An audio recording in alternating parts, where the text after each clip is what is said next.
loved his hockey. It was their thing. He was so present in his son's life. They did everything together.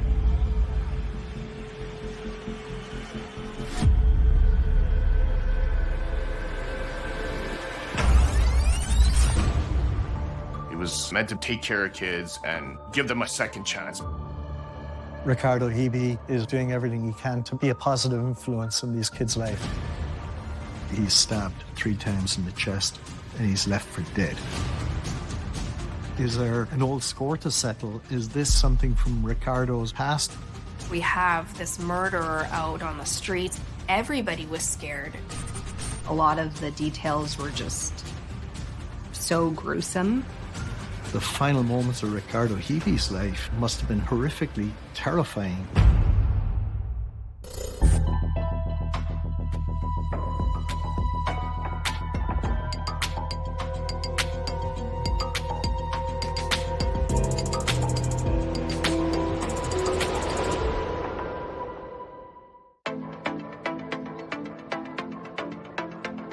December 2018, Winnipeg, Canada. Ricardo Hebe has a lot to be grateful for this holiday season. He and his fiancée Candace are planning a big wedding in the new year.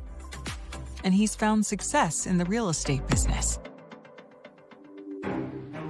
But growing up in Winnipeg's North End, this happy picture was far from guaranteed. North End, Winnipeg is a place that has substance abuse issues related to crime. It's a city that has some real struggles. Ricardo's early years, he had a lot of tumultuous relationships in his life with family or guardians. He kind of had to navigate on his own. We went to the same high school. His energy was so enigmatic, like everybody wanted to be around him. We just met one night and the rest was history. His parents separated when he was young. They both left Winnipeg. He stayed because he didn't want to leave. So he ended up staying with one of his friends. We talked about his childhood. It was very broken. On Ricardo's 16th birthday, an act of kindness changes his life. One of his friends, his mom took him in. She was a single mom raising her own kids, and she was a foster mom as well. She just took him in, supporting him. As long as he went to school, that was the deal. And he kept that deal with her and got good grades. He was actually an honor roll student. He calls her super mom.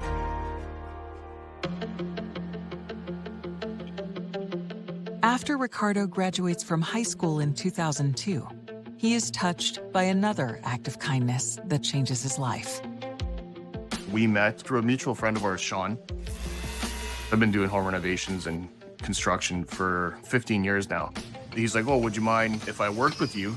I'm not going to get paid. I just wouldn't mind, somebody teaching me how to do these things. And I said, yeah, absolutely. Over the next several years, Ricardo learns Richard's business and eventually becomes his partner. He was successful in real estate. Like, he could have retired probably by the time he was 45 if he would have kept at it.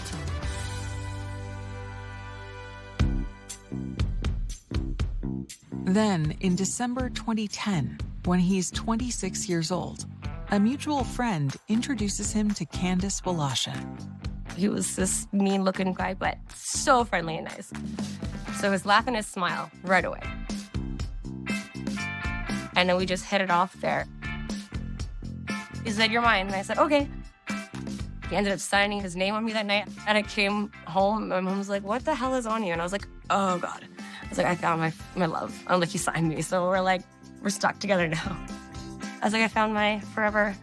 And I did. I really did.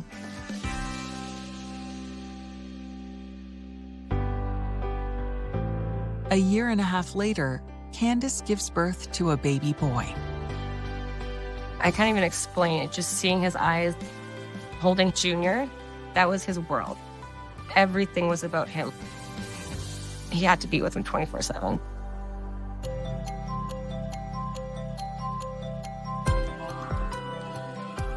On December 14th, 2014, 2 years after Junior is born, Ricardo asks Candace to marry him. He was really excited to get married. That was kind of the last little bit to solidify their family as a unit.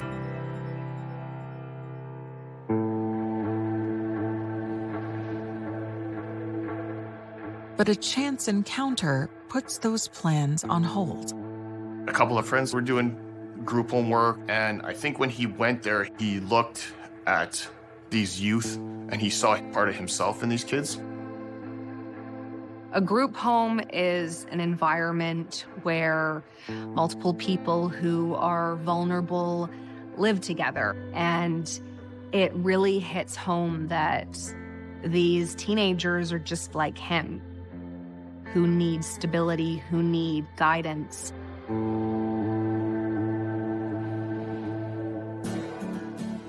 Ricardo decides that the best way to repay the acts of kindness that turned his life around is to create his own group home for at-risk teens. He just kind of followed his calling. He was meant to take care of kids and give them a second chance. Transforming a property he owns into a group home takes several months and becomes Ricardo's sole focus. He even decides to postpone his wedding so he can fully concentrate on his newfound mission.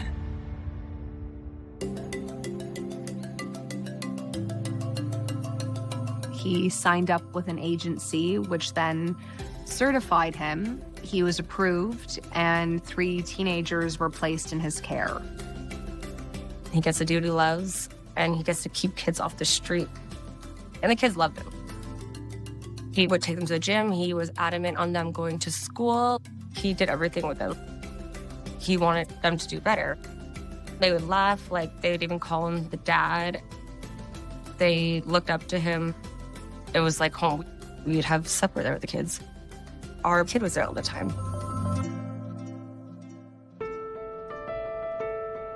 By the winter of 2018, 4 years after he proposed to Candace, Ricardo is ready to plan their long overdue wedding. We planned his wedding party. I was supposed to be the best man in his wedding. He wanted to proceed with it and to get married. As Christmas approaches, Ricardo takes his family out for one of the favorite activities he enjoys sharing with his son. Cheering on the Winnipeg Jets. He loved his hockey. It was their thing. Like every Jets game they'd be watching, screaming. He just wanted him to be, his main thing was hockey. That's what he wanted him to do. It was him and his son at the Jets game. He had season tickets, so he would always go to all the games and bring his son. He was so present in his son's life. They did everything together. You could just see he's just so happy and laughing.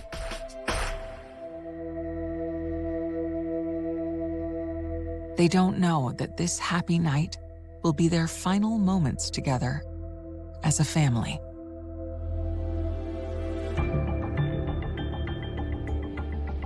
On December 17th, Ricardo agrees to give his former business partner a hand with one of his construction jobs. At lunchtime, he tells Richard he's got to go run an errand. I remember it vividly. Every time we leave for the night, we're not going to see each other till the next day. He would always do like this side fist bump to me. And so the day of, he was saying he has to go home, then he's going to get something to eat, and he'll meet me back at the house. And I'm like, okay, sounds good.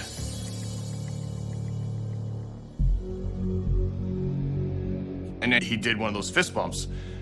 And I remember it was like my brain took a picture of it because I looked over and I seen his hand, and I remember like almost taking a picture of my hand touching his hand. I looked at his hand and I pulled my hand back, and I was thinking in my head, I'm like, I'm gonna see you in 20 minutes. I just had this intuition that that was the last time I was gonna speak to him.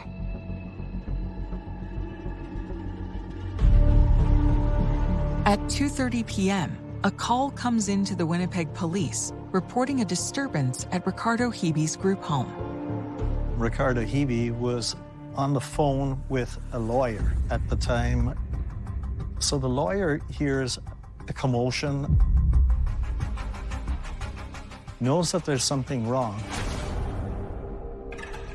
The lawyer calls 911, and patrol units are immediately dispatched to Ricardo's group home.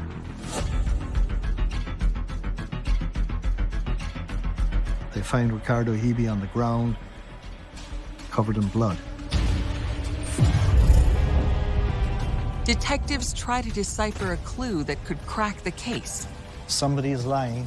Somebody knows something about that blood stain on the door.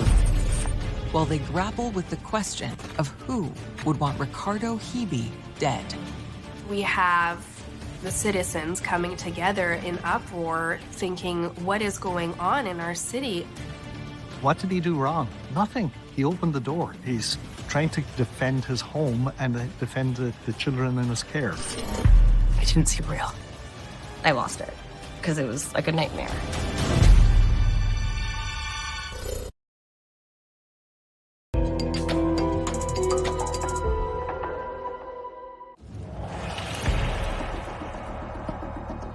Winnipeg police responding to the group home run by Ricardo Hibi find him critically injured after being attacked and clinging to life. You're looking at a chaotic scene. He's stabbed 3 times in the chest. He's left for dead. He's bleeding out. They're going to do whatever they can to save his life. The paramedics take him to the hospital as quickly as possible. As Ricardo fights for his life, the search for clues about what happened to him immediately gets underway. The forensic unit attend the crime scene and collect all the blood samples. They're going to collect DNA samples from different surfaces. Maybe the offender got cut in a struggle and has blood on the floor. Detectives also launch an urgent search for witnesses. They discover that 2 of the 3 teenaged residents of the group home were in the house when Ricardo was attacked. These kids, he said, they were in their rooms at the time when this happened. The investigators have to consider everything and everyone. This attack could have been connected to any one of the 3 boys that live there. As the investigators interview the teens at the crime scene, they have their colleagues back at the police station check into the residents' backgrounds.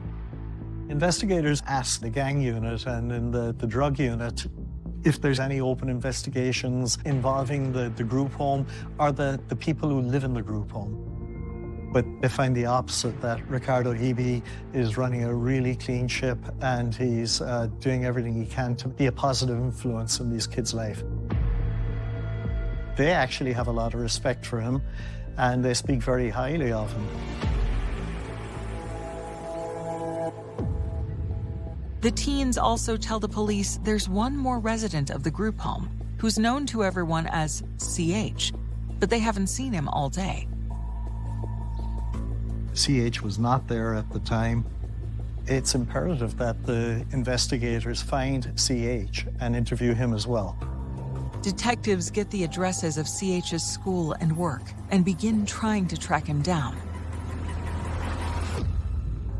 As they do, word comes that this has just become a homicide case. Ricardo Hibi was pronounced dead at the hospital. Ricardo's fiancée Candace is home when she gets the call that turns her world upside down. Hearing the words that he's dead.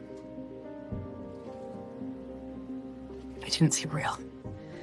I lost it because it was like a nightmare.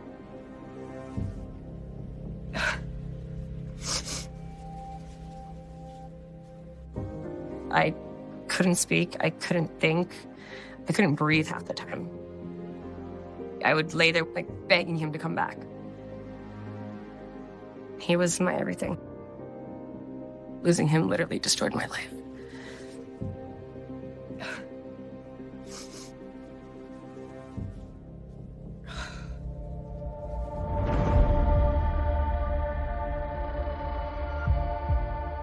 I'll never forget that phone call because all I could hear was Ricardo's dead.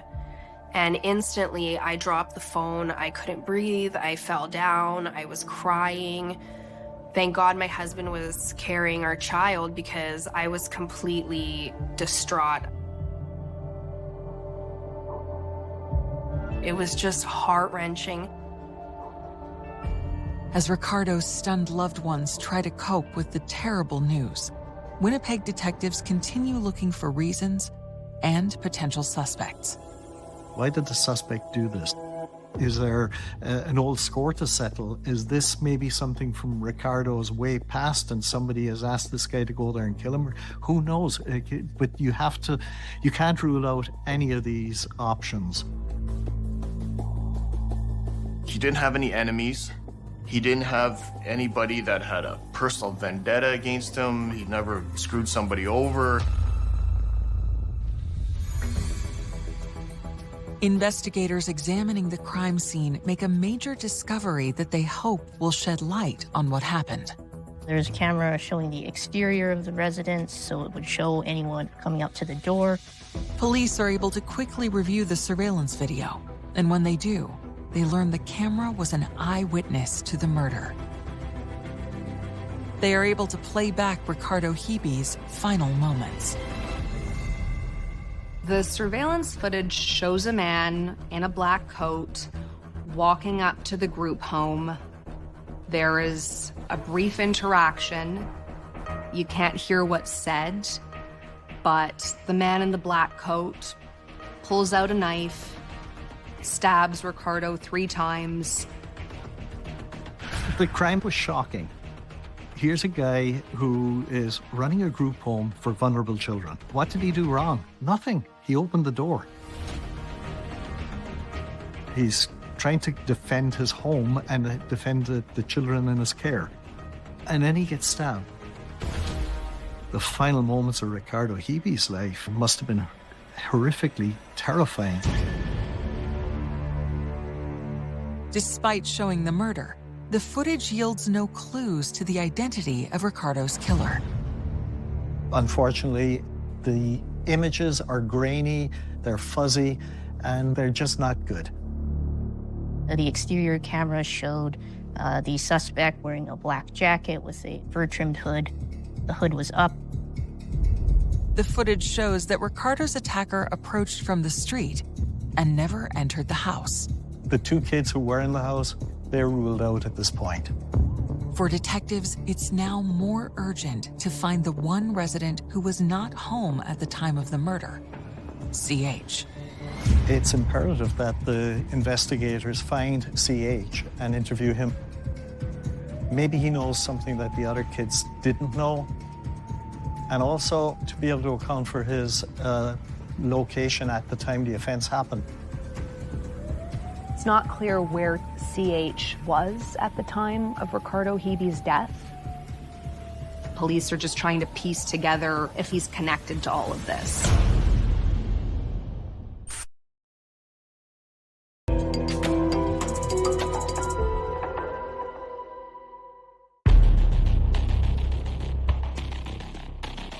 The day after Ricardo Hibi is stabbed to death, detectives are urgently searching for the one resident of Ricardo's group home who cannot be accounted for, a teen known to his friends as CH.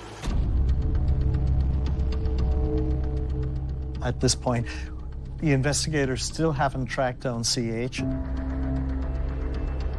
The first obvious place to check would be the school and his place of work.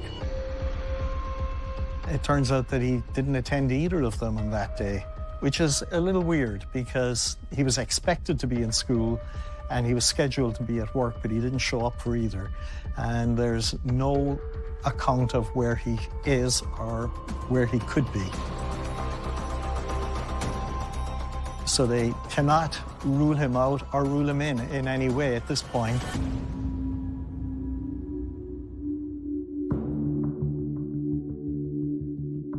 News of Ricardo's murder spreads through Winnipeg, stirring both grief and anger.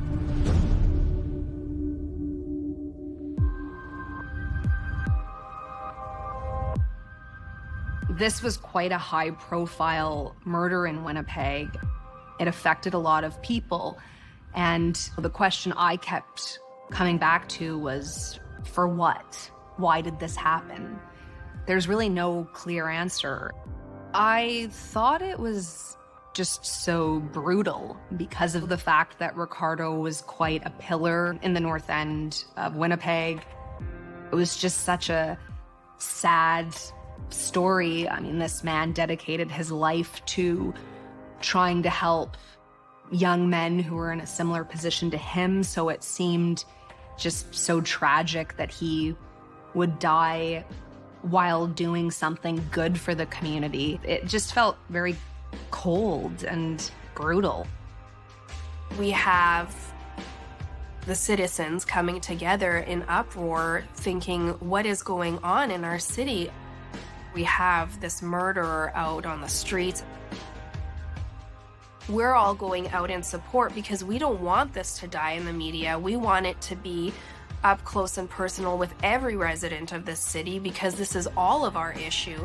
You know, it was my best friend who lost his life, but it could be my neighbors tomorrow. Everybody was scared. And so I think pushing it in the media was the only way that we were going to get any traction with finding this guy.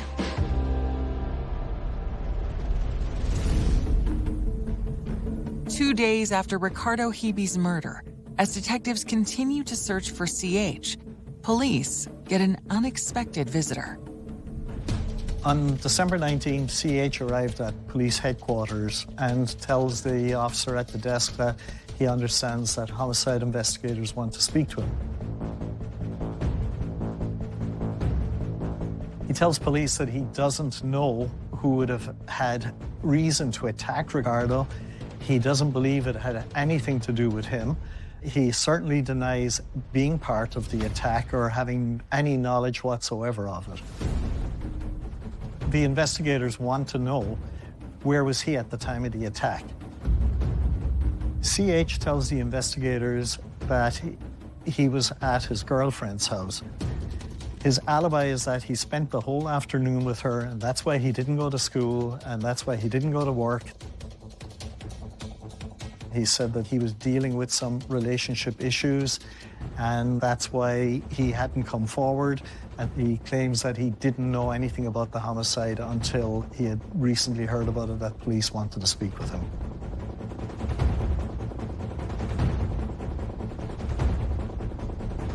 CH says that he was with his girlfriend, Trinity Moore. Police now have to confirm that alibi.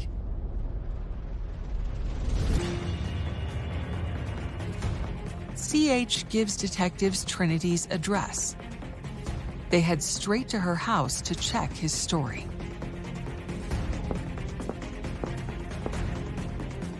When police arrive at Trinity's address, they see that there's a blood stain on her front door. Trinity denies any knowledge of it, and she says that's the first time that she's seen that blood. Trinity consents to police taking samples from the blood that's found on her front door. The blood samples are sent to the police lab for testing as detectives continue their interview with Trinity. They ask if she can confirm CH's alibi, that he was with her on December 17th, the day of the murder. Trinity told the investigators that CH does come over a lot, and he stays over there, and he spends lots of time with her at her home. However, she says that on the day of the homicide, he was not there. In fact, Trinity tells the detectives she hasn't seen CH in days. He's saying that he was there all day. She said, no, he wasn't. So someone's lying. Somebody knows something about that blood stain on the door.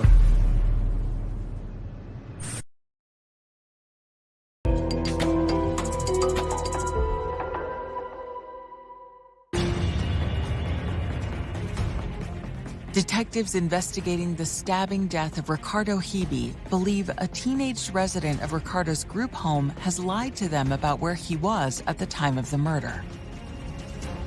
CH says that he was with his girlfriend, Trinity Moore, but she said that she didn't see CH that day. With his alibi in doubt, investigators now wait to see if DNA tests on the blood found on Trinity's door can connect CH to the murder. But they also have some follow-up questions for him. This time, CH is easier to locate. They find him standing outside the group home where he lives. CH tells them that Trinity is mistaken, and he said that sometimes she takes medication and she forgets things, but he's actually angry that she says that he wasn't there because he is adamant that he was there. His alibi is very shaky, but there is no physical evidence to tie him to the scene. At this point, there is certainly not enough evidence to charge CH with anything. 4 days after Ricardo's murder, just 4 days before Christmas, the DNA test results from the blood stains on Trinity's door come in. Those bloodstains came back as a match to Ricardo Hibi's DNA.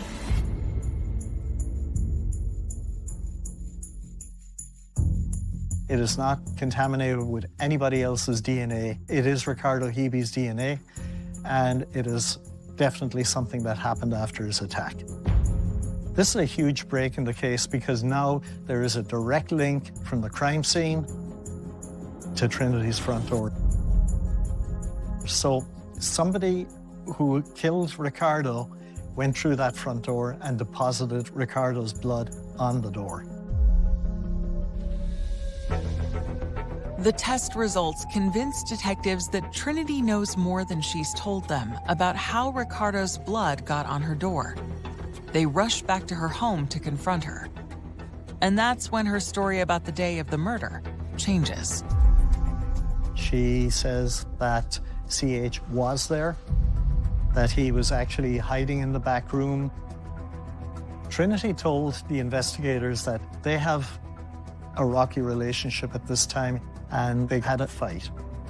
She says her brother, Kane, became aware of the altercation that she had had with CH and was furious. She didn't tell her brother that CH was in the back room, and her brother, Kane, left and he went looking for CH. She actually provided her brother with the address of the group home. And when he came back, he had blood on him, and as he left the blood on the door handle at the front of the house. She says that he shows up, she sees his hands are bloody, and she sees him in possession of a knife, and she observes there's blood on it. Was he looking to find CH and thought he killed CH? Or was he just lashing out at somebody? There's a couple of different possibilities here. The investigators show Trinity the images from the security camera from the front of the house where the attack is captured. She actually tells the investigators that her brother Kane has a jacket like that. Trinity told investigators that she hadn't seen her brother since the day of Ricardo's murder. She lied to police because she didn't want to get her brother in trouble. She was trying to protect her boyfriend as well. With Trinity's statement, CH is cleared of any suspicion. Now the investigation has taken a completely different turn. It looks now like Kane Moore is the #1 suspect. Once he was identified as a suspect, the investigators are going to look at his record. Kane had a history of violence. He had a history of unprovoked attacks. Kane went to Stony Mountain, which is just outside Winnipeg. It's a federal prison. It's for serious and violent offenders. While he's in the penitentiary, he's involved in another serious incident. He's a suspect in another stabbing inside in the penitentiary. Kane was facing charges related to the death of another inmate. Despite the pending charges, investigators learned that in October 2018, 2 months before Ricardo was stabbed to death, Kane Moore was granted parole and released from prison. He's a very dangerous person, but he was not designated a dangerous offender by the courts. He wasn't even supposed to be out on the street. In his parole documents, it stated that he is high risk to reoffend, and somehow he was let out. When I found out, I was furious. How do you allow someone out who killed someone inside? If you can't protect people in there, how are you supposed to protect them out? He's very volatile and he's got a very dangerous background, so it's urgent to find him as soon as possible.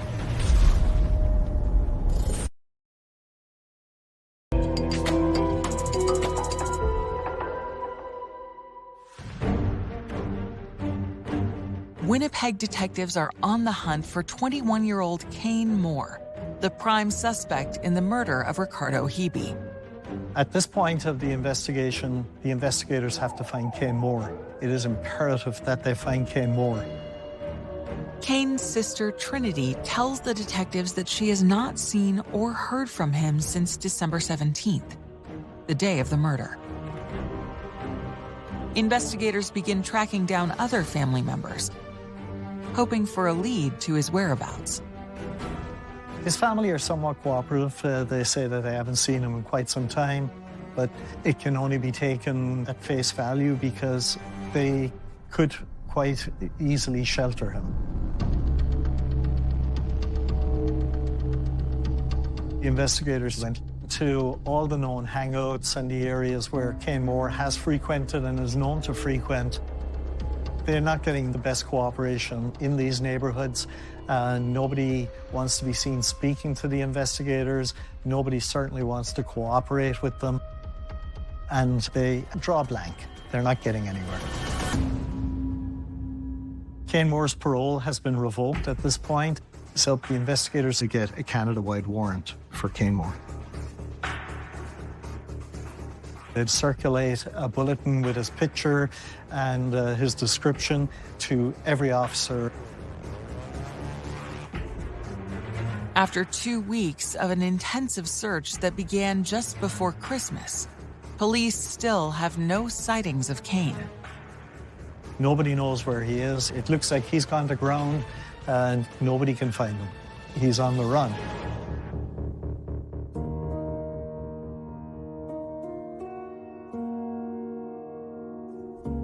It was a brutal holiday season for Ricardo's friends and family. They're dealing with this awful tragedy, but they also have no answers. There are very few details at this point about where the main suspect in this murder is.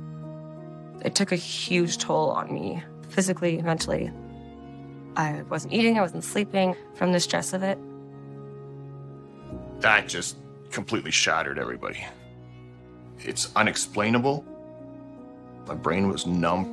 I was trying to, soak in the shock.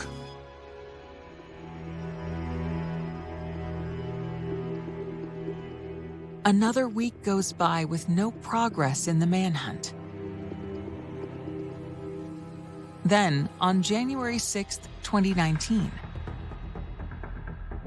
cadets that work with the Winnipeg Police Service came across an individual that was just walking on the street, and they were concerned that he was intoxicated. They approached the individual who provided them with a false name. However, when they detained him for being intoxicated and they searched his pocket, they found identification in the name of Kane Moore with a photograph that matched him.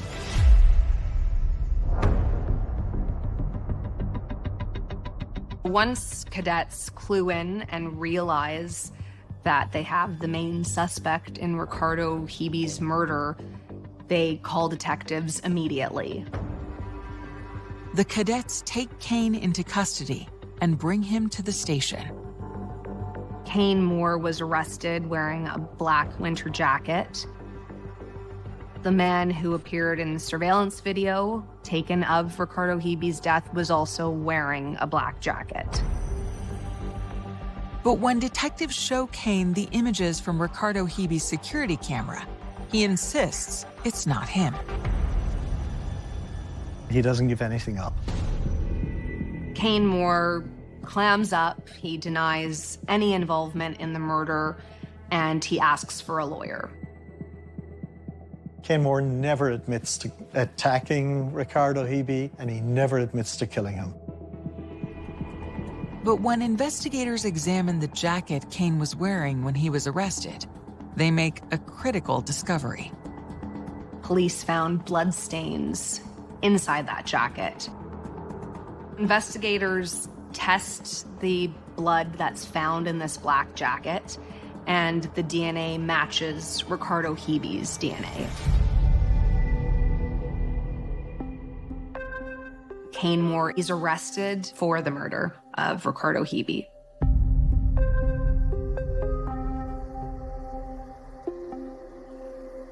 There's a lot of inexplicable killings that occur, but in this case, even though there was no clear motive, there is enough evidence to suggest that Mr. Moore was upset with CH. Kane Moore wanted to get into the house to find CH, and Ricardo blocked him. He was protecting the kids in his house and doing what he was supposed to do. And Kane Moore wanted to get in there and lashed out the way he always does, violently.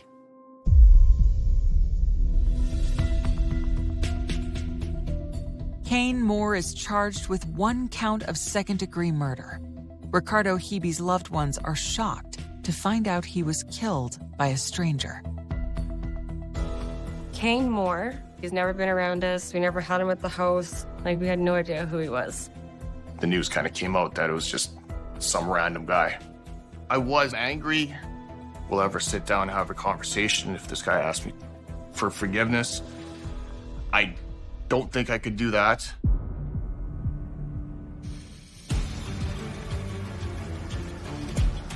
Kane Moore's trial begins in September 2020.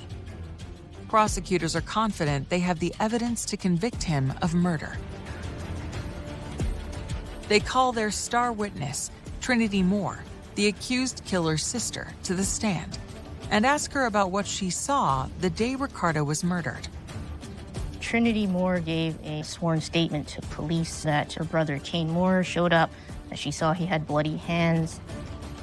Trinity Moore recants her statement when she's called as a witness. She tells a completely different story. When Trinity Moore changed her story, now there's the possibility of an acquittal.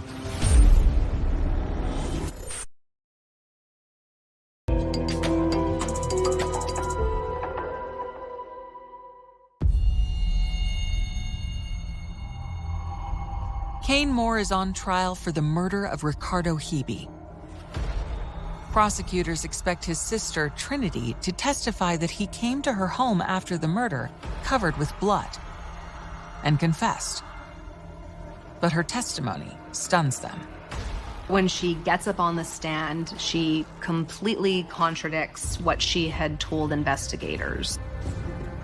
She says that her brother was not involved and never came over.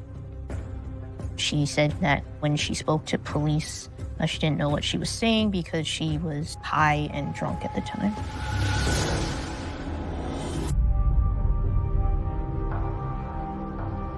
When Trinity made the 180 turn on her story, it throws a wrench in the prosecution's case. But even without Trinity's testimony, prosecutors can make their case to the jury solely based on the physical evidence. That black coat that Kane Moore was arrested wearing wound up being a central piece of evidence. There was video surveillance and forensic DNA evidence. We played the surveillance videos that show the individual approaching the residence, and we showed the actual stabbing. We also showed Kane Moore leaving the house. The video surveillance and the forensic DNA evidence links him to that house. Candace was there every single day. She seemed extremely strong given the circumstances, but when that surveillance video was played in court, she left sobbing, but she was there start to finish. I don't really know how she did it because a lot of the details were just so gruesome.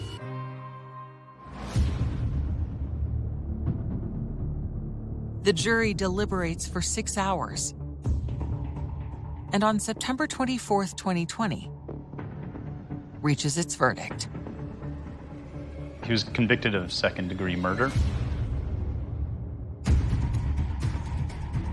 He's got a life sentence with no chance of parole for 15 years.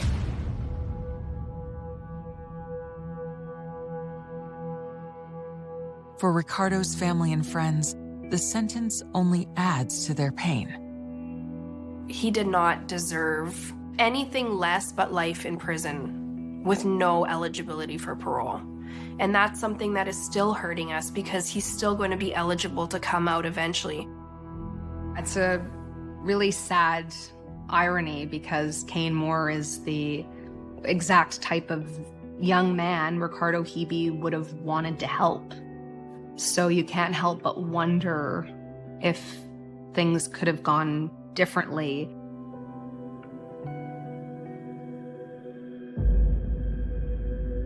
That didn't need to end up like that.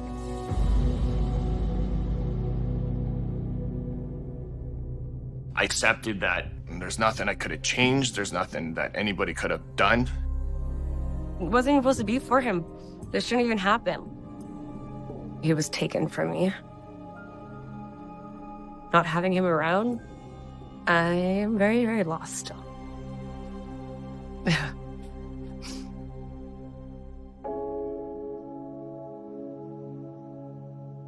Despite the pain they live with every day, Ricardo's loved ones try to stay strong and keep Ricardo's memory alive, especially for his son, Junior. Everybody dealt with it in their own way. I still have a good relationship with his son. I'm godfather to his son. I've made him a promise when he was alive, and I'm just fulfilling that promise to look after his son. I want people to know that his heart was there. He wanted the best for these kids. It's just, everyone knows his legacy was left. And his smile, and just how genuine he is. And that's why I want to keep going. Our son has love for hockey. So he's an all-star now. Ready, he wants to play the Jets, he says. I said, do it. Your dad would be proud. He would watch you. He's a little hockey star now. But now I'm a hockey mom, so I got this. Did it for him and his dad.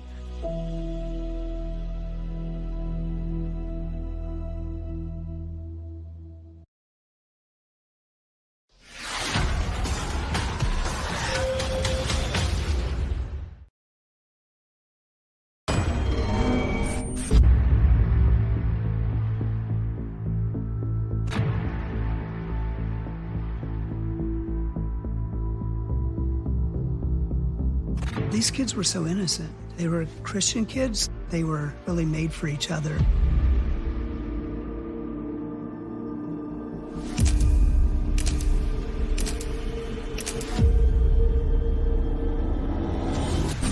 The state park ranger goes over the beach and sees what looks to be two people in a sleeping bag. It was immediately clear that they were deceased. It didn't appear a murder-suicide. And absolutely nothing was missing. Who did Jason and Lindsay know? Where have they been? Who could they have ran into? Is there anyone that would want them dead? He had frozen animals in his apartment. He was definitely kind of living on the fringes. It was parents' worst nightmare. That doesn't happen to normal people. That happens in stories and movies.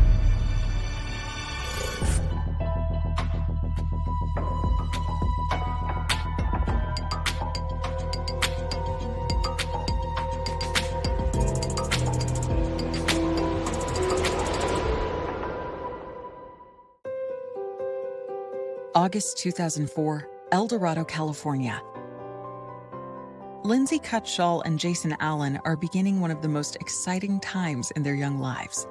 They're getting married in less than a month and enjoying a beautiful Northern California summer as they count down the days to their wedding. They were unlike anybody I had ever met, and they were very warm to everyone. There was not a mean bone in their body. Jason was super, super friendly, just a very free spirit, did his own thing, had his own style. And Lindsay had the most peaceful personality I've ever met. Lindsay grew up in Fresno, Ohio, in a loving family alongside her older sister, Carrie. What a joy to have that sister for Carrie. She looked just like him, even as a baby. She was just a beautiful child, and she just completed our family. I'm not sure she looked exactly like me.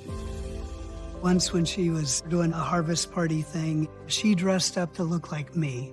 At the time I had a mustache, and she penciled in a mustache and wore a suit and tie, and I felt very blessed and honored that she would do that. Very sweet kid.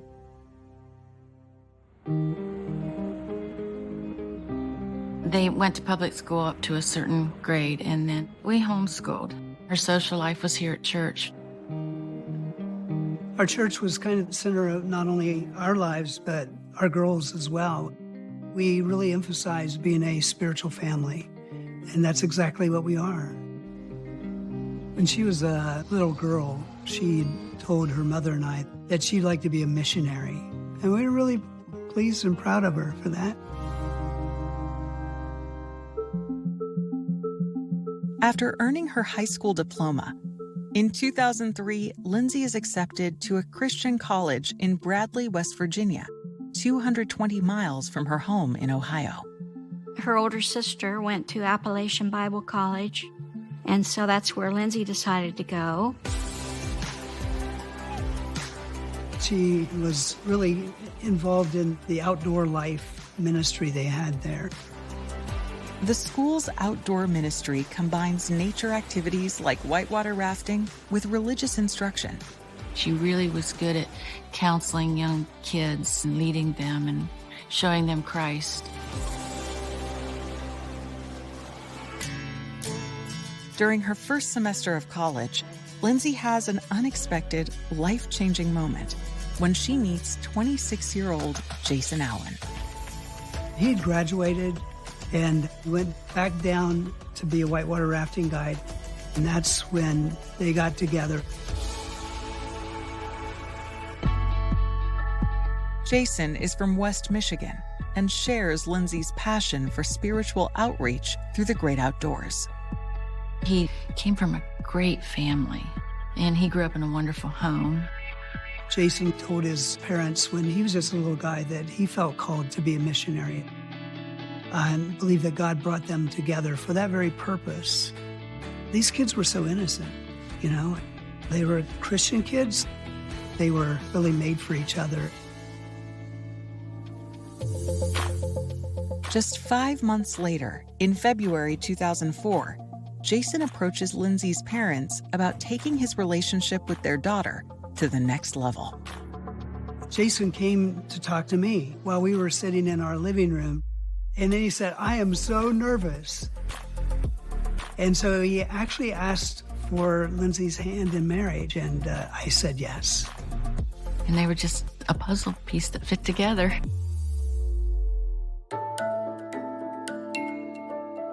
Lindsay and Jason set a wedding date in September. They planned to spend the summer together working as counselors at a Christian adventure camp in Northern California. During the day, they would take the kids whitewater rafting, rock climbing, and long hikes and swims that really challenged the kids. The camp is located in Coloma, California. It's right on the South Fork of the American River. You can literally walk out of your tent and, maybe 200 yards down to the river bank. It's super peaceful and really beautiful.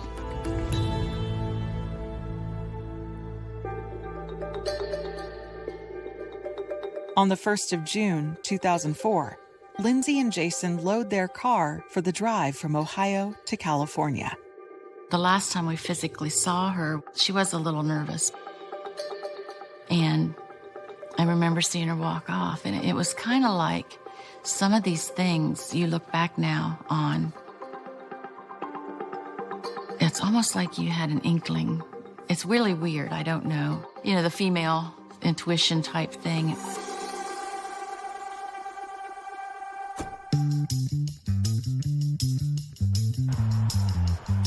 When they arrived at camp, everyone's new, and I just remember seeing Jason and thinking, he's so tall. And Lindsay was pretty short, and so they were a little bit of a funny couple just because of the height difference. Every Sunday, Jason and Lindsay would come out of the camp and find a payphone. She'd call and talk to her mom for a while, and then she'd talk to me.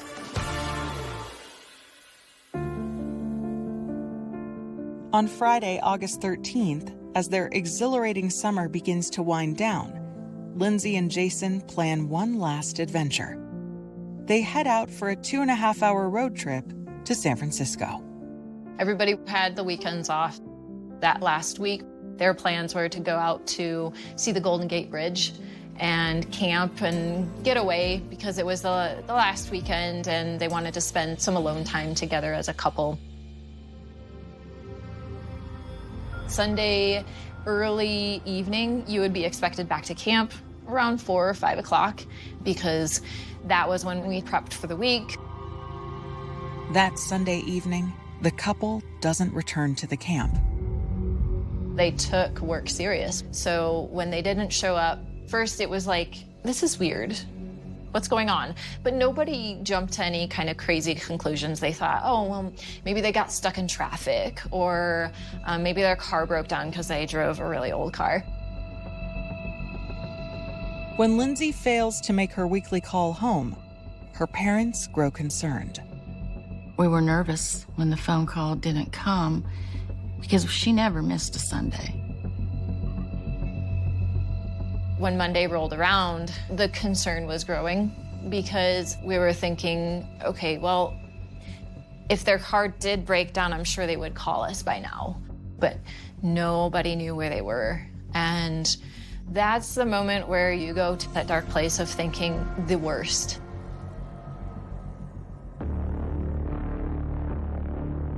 Monday, the camp called and said, do you know where Jason and Lindsay are? We knew immediately something was wrong. The next day, we flew out and then the search began.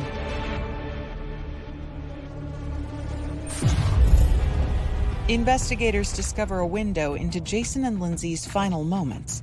Both got big smiles on their face, just enjoying a tourist day out in the city, enjoying life. Gifts from the beach, the pictures, and these writings.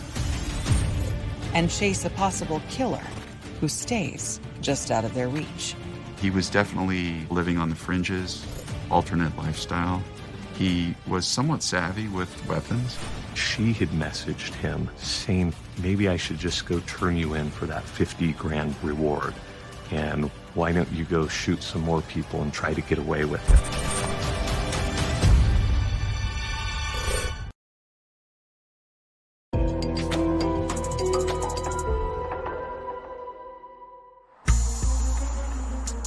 It's been 3 days since anyone has seen Lindsay Cutshall and Jason Allen. Lindsay's worried parents fly from Ohio to California, where the couple were working as camp counselors. We went directly to the sheriff's station and talked to the sheriff deputy.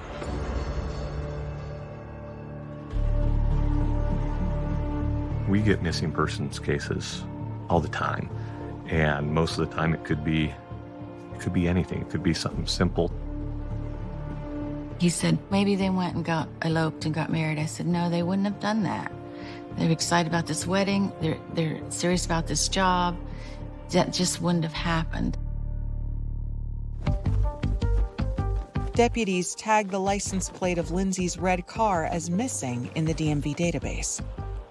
Kathy and Chris next head to the Rock and Water camp, where Lindsay and Jason's fellow counselors, wondering if the couple returned early and ran into some kind of trouble, have already started their own search in the area.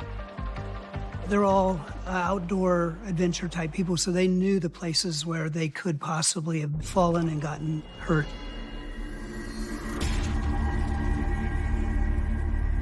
We searched night and day. On Wednesday, August 18th, 5 days after Lindsay and Jason were last seen driving away from the camp, a park ranger is traveling along the coastline in Sonoma County, about 165 miles away. He came upon a red car. It was off the side in a pullout, but they're facing the wrong direction. So this park ranger, he runs the license plate, and it immediately flagged like, hey, this is a missing persons case out of El Dorado County. The car is parked along the highway above Fishhead Beach, a remote, picturesque location near the town of Jenner, 80 miles north of San Francisco. It's just a beautiful place. It becomes steeper and steeper, cliffs, but gorgeous, absolutely gorgeous place. The park ranger hikes down to the beach in search of the missing couple. The state park ranger goes over the beach, and sure enough, he sees what looks to be 2 people in a sleeping bag down there. It was immediately clear that they were deceased.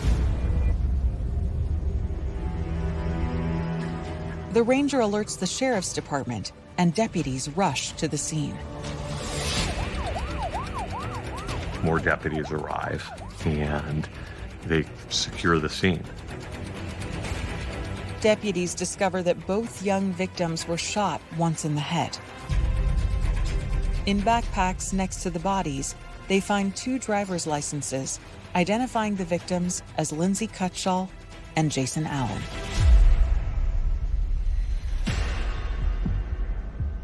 It wasn't immediately clear what exactly happened. There's no weapons here, so it didn't appear a murder-suicide. Absolutely nothing was missing, so it doesn't appear that it was a robbery. There was no sign of any type of sexual assault. Investigators look for anything that might yield a DNA sample that could be traced to a suspect. One of the things that was collected was this beer. So we get DNA off that, but we don't know if it's involved or not. They used metal detectors to look for shell casings. They didn't have that at the scene.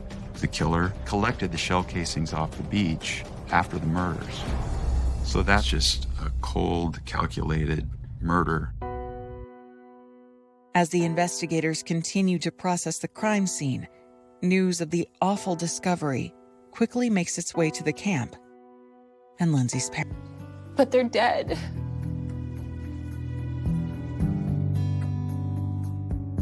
I remember thinking, this isn't true. This can't be true. That can't be my friends. That doesn't happen to normal people. That happens in stories and movies.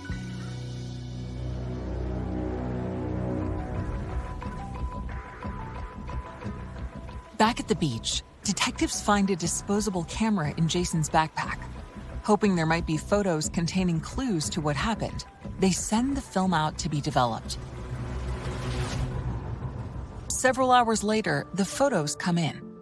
What detectives see deepens the mystery of Lindsay and Jason's final moments.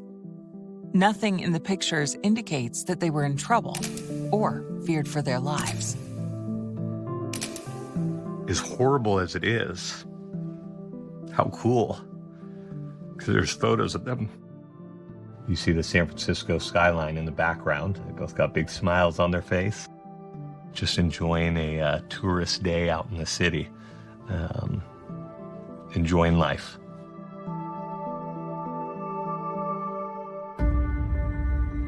Detectives soon arrive at the camp to meet with Lindsay's parents and offer what comfort they can.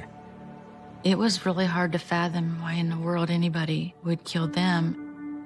But some of the greatest detectives in the world from Sonoma County came to us. And we trusted them. The investigators give Lindsay's parents the photos from the camera they found with Lindsay and Jason, along with notes the couple had written in a guest book at the beach trail entrance. Around me. How precious is that? With no clues gleaned from the couple's photos and no ballistics evidence recovered from the beach, investigators know they face an uphill battle to determine what led to this double murder. Early on, it became clear these were awesome people. Had no enemies, no beef with anyone.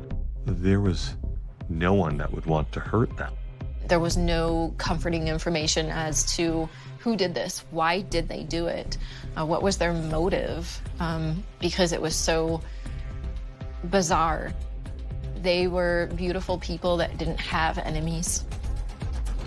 So we were left to latch on to whatever our brains could come up with, and most of that stuff wasn't very good.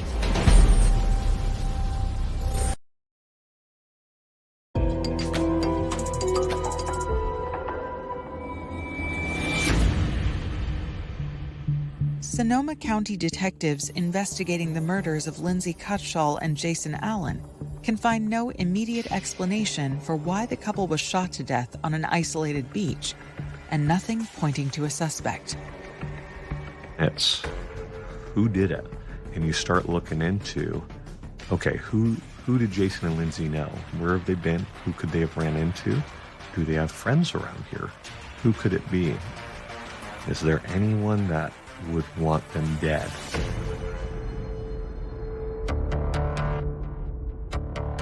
Investigators hope to create a timeline of Lindsay and Jason's movements after they left the camp on August 13th, knowing that retracing the couple's steps might lead them to the answers they need. At the time, tracking people was so more difficult back then than it is now. Jason and Lindsay didn't have cell phones. They had to check ATM, credit cards. Where did they go? Where did they stop?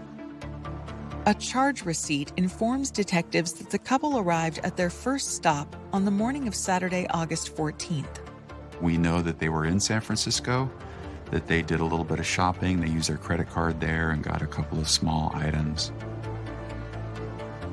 They bought 2 tiny bottles of Tabasco on Fisherman's Wharf. They were there having fun, tourists in San Francisco. Detectives contact the store, but the owner doesn't remember Lindsay or Jason and doesn't have any security cameras. They leave San Francisco, we believe, sometime early on Saturday. Another charge receipt from later that afternoon shows that after leaving the city, Jason and Lindsay traveled around 60 miles north. We know that they went to Bodega, which is a small town very near the coast. We believe they stopped at a surf shop.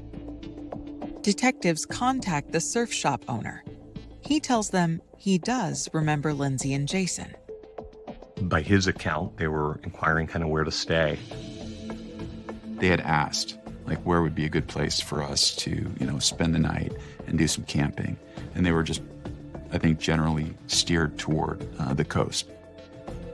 After that, it's a little blurry, but we know that they ended up the coast, on the beach.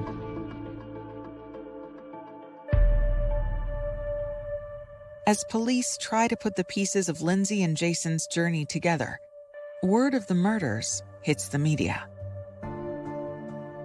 My husband and I had the news on, and all of a sudden it came on the TV, picture of Lindsay and Jason, and it was terrible, really. Really was very difficult. A lot of people were troubled by this murder because they felt like it could happen to them, it could happen to their family, it could happen to anybody who's visiting, spending the night out at the coast. It had a big impact on the community. People were really unnerved and frightened and just kind of generally freaked out that this had happened. Some people bought guns or borrowed guns from neighbors. There was a community meeting. The whole room was sort of pressure-filled. The sheriff's office had no suspects. We had a lot of news coverage following the murders. Ultimately, they got over 1,000 tips and calls. One in particular catches the investigators' attention. On Saturday, August 21st, a woman calls the Sonoma County Sheriff's Department and urges them to look into a man with a criminal record who frequents the Jenner area. Sean Gallen, he was a known person. He had fish and game violations. One of his girlfriends, she came forward and said, hey, he's not right. He's doing weird things. He's a kind of self-styled survivalist. He killed animals without a license. He used drugs heavily.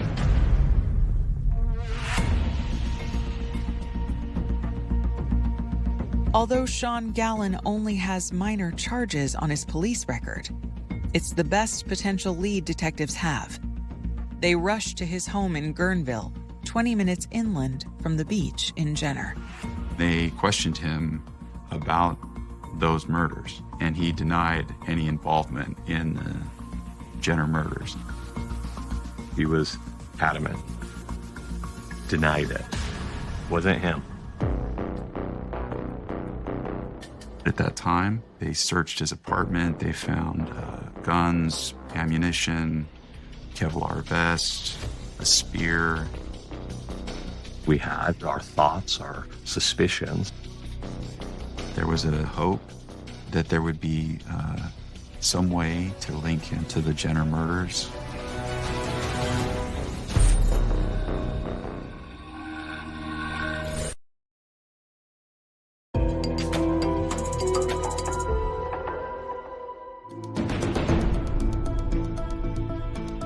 Two weeks after the murders of Lindsay Cutshall and Jason Allen, a tip leads police to a possible suspect, Sean Gallen.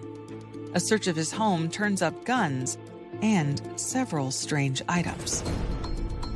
He had frozen animals in his apartment. He was definitely kind of living on the fringes, alternate lifestyle. He was somewhat savvy with weapons, and he was, I would say it's fair to say, a bit antisocial.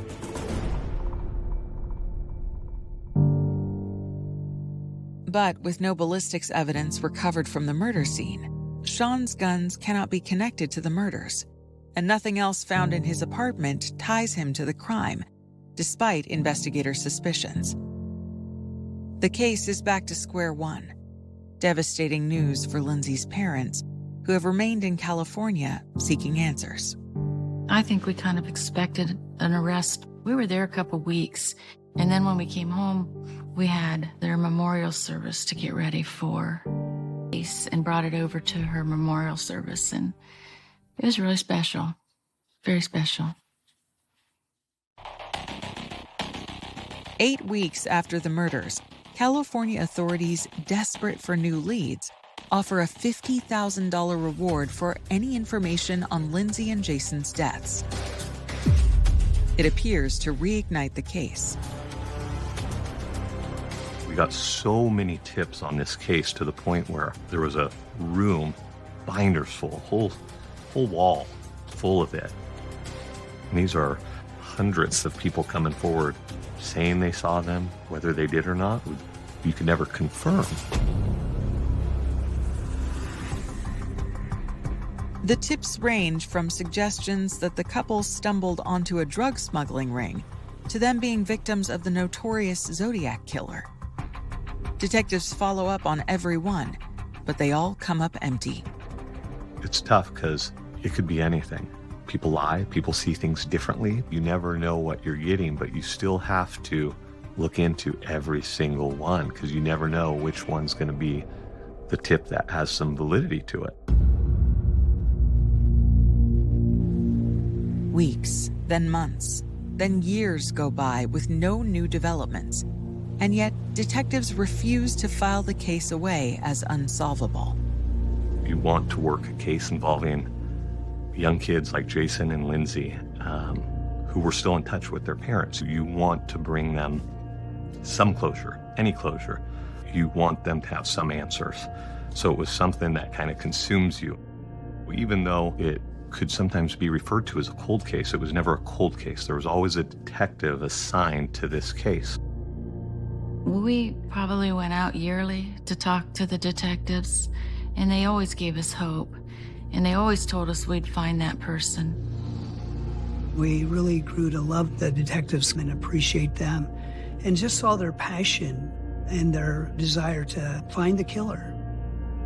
I admired Kathy and Chris so much because they didn't obsess about it.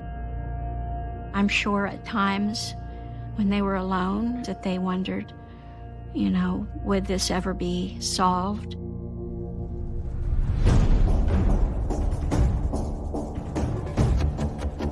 After 5 years, Chris and Kathy Cutshall get a glimmer of hope that they will finally get some answers. There was a man who had been a fugitive, the main suspect in a 1972 killing on an island near Vancouver or in British Columbia. It was a similar kind of killing, 2 young people on a beach who shot in the head. After those murders, the suspect, Joseph Burgess, had vanished. What happened in summer of 2009 was that this man turned up. He got in a shootout with sheriff's deputies in New Mexico and was killed in that shootout, along with the deputy that he shot. Although the 2 homicides occurred 40 years apart, since Burgess had made his way to the U.S., detectives pursue a possible connection.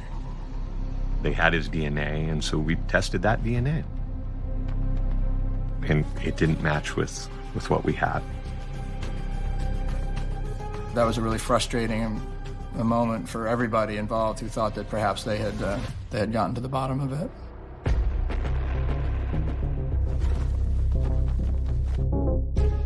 Once again, the case threatens to go cold.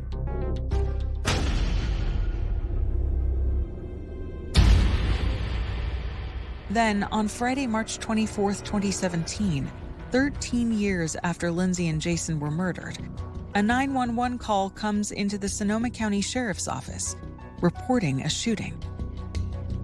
And it changes everything. And I remember getting that call and just going, oh my gosh, this is it. This is what we've been waiting for.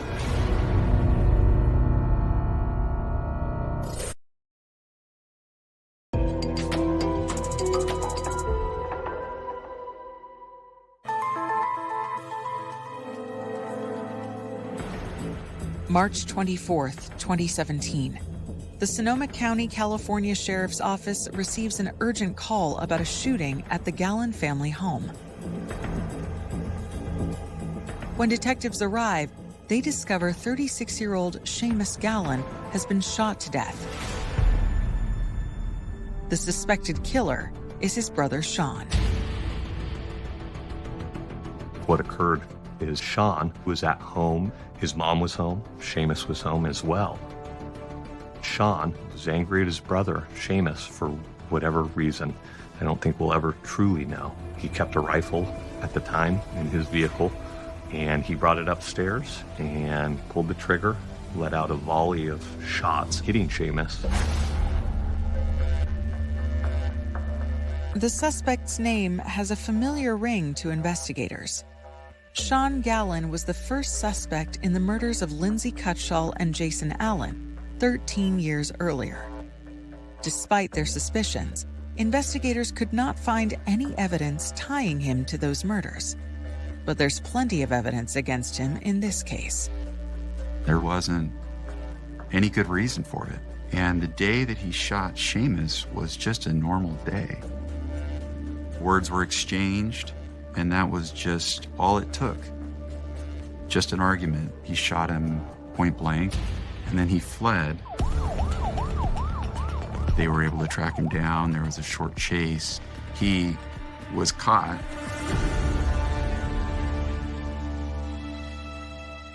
In my first interview with Sean, when he had killed Seamus, he confessed.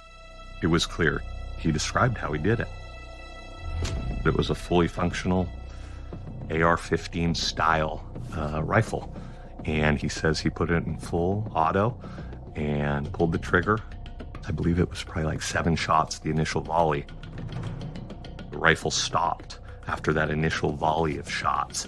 So he said he cleared it and then aimed at Seamus's neck and executed him right there. Once I got that out of Sean, then it was time to switch gears. Now, Detective Horstman has the perfect opportunity to confront him about the 13-year-old murder. So I asked him about the Jenner murders, and he denied it. He said it wasn't him. And I asked him, are you willing to take a polygraph? You know, clear your name. If this isn't you, this is the time. And he agreed to it. I remember when the detective was done with it, he met with me and the other detectives in our unit. And he said, "This is your guy." He had no doubt in his mind that Sean was lying, and it was him. It's a stunning development. But polygraphs are not admissible as evidence in California courts. Sean's DNA does not match what was found at the beach, so the investigators know they need to find concrete evidence to prove his guilt. We started brainstorming what we were going to do, and with the new crime, we could then write search warrants. One of the search warrants was for Facebook, and we delved into all that information going back years, private messages, group messages. When detectives examine Sean's social media, they discover a trove of disturbing posts. Sean Gallen had occult images on social media, posts on Satanism, that kind of thing. They also uncover a private message with disturbing implications. One of the private messages that we located was from one of his exes, and she had messaged him, "Maybe I should just go turn you in for that 50 grand reward, and why don't you go shoot some more people and try to get away with it?" And at the time, there was only one case here in Sonoma County that had a 50 grand reward, and that was this case. So that stood out. Like, this girl, he told her, she knows, she's threatening this is our guy.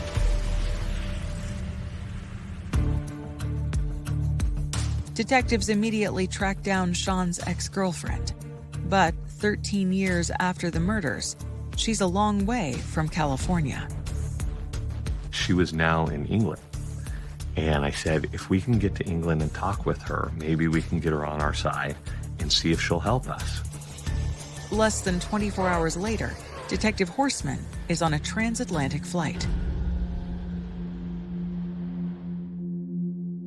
We get to England and to the hotel room, and I'm going through my phone, and I see I got a voicemail. I hit play, and it's somebody from the Sonoma County Jail, one of the correctional deputies there, saying, "Hey, Sean Gallen just passed us a note saying he's ready to confess to 2 murders." It would have taken us too long to get back from London, so I wasn't there for the interview. It was one of those things you can't wait. Somebody's ready to confess. You don't want him to get cold feet. There was something inside him that tormented him, and he knew he had to finally be out with it. In a small room inside the Sonoma County Sheriff's Office, Sean Gallen begins giving investigators a detailed account of Lindsay and Jason's final moments and what he did to them on Fishhead Beach on August 14th, 2004. He was looking for wild boar to hunt when he sees these people. For whatever reason, he didn't like these two people camping on the beach, or maybe he thought of it as his beach. I don't know. But what he did say was that he had made a decision that he was going to kill them. And he said that he had to force himself to kill them. He had been hearing voices that were torturing him, that were tormenting him. He finds sleeping on the beach what ends up being Jason and Lindsay.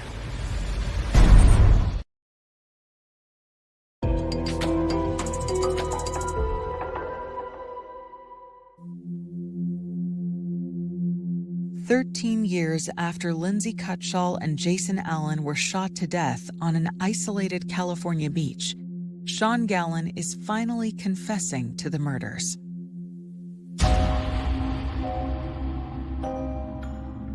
He said he approached them from the south. He's walking on the soft sand, so they had no idea he was there. He said that he had shot Jason first, and that Lindsay had woken up, very briefly and made a sound of some sort, and then he had shot her and killed her.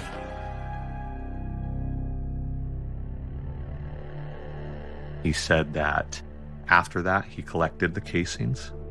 He claims to have hung around them for a little bit of time, and ultimately he leaves. These victims never knew or met Sean Gallen. They hadn't done anything to him. They didn't have anything that he wanted. It's just utterly inexplicable. The only explanation that I can offer is that Sean Gallen just enjoys the act of killing.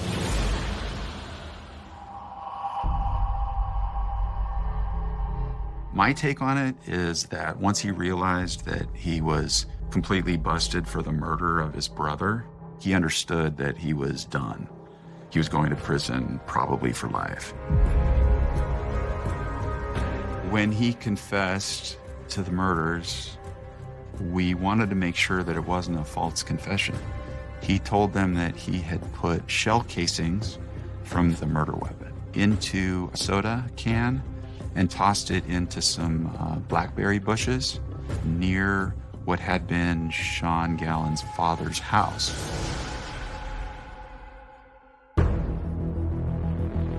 Investigators head to the location, hoping the evidence still exists there. They found this soda can from more than a decade before that had these shell casings that completely corroborated what he had told them. We also charged him with felon in possession of a firearm, possession of ammunition, charges that would put him in prison for life.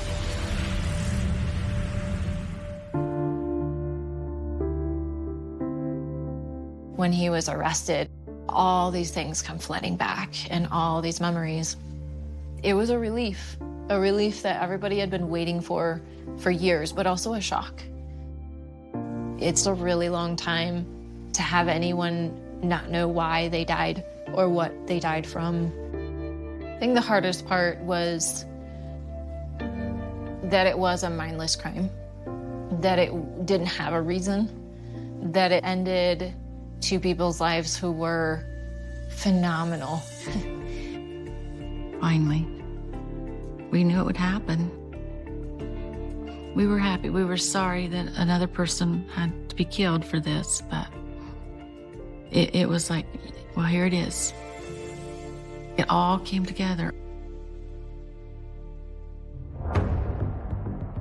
Ultimately, Sean did plead guilty to the murders of Jason and Lindsay. He was sentenced to 3 consecutive life terms plus 94 years on top of that. He will serve the rest of his life in prison.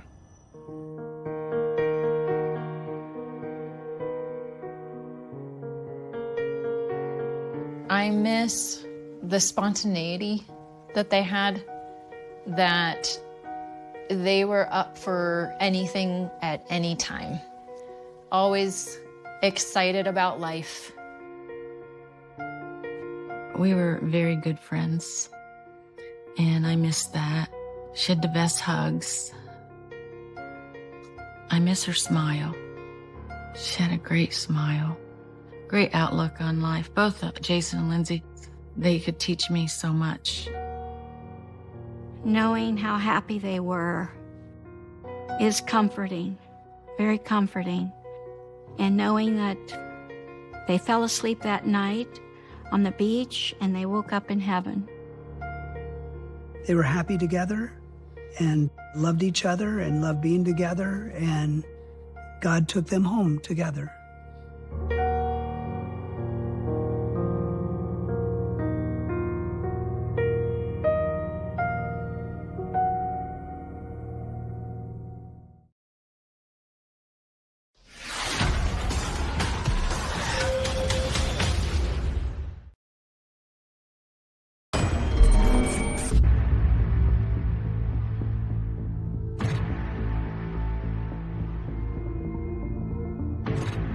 We were supposed to go out to eat.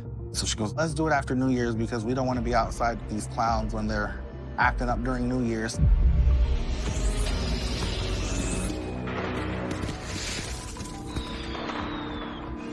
We can see this person go to Jamie's apartment and then is seen again exiting.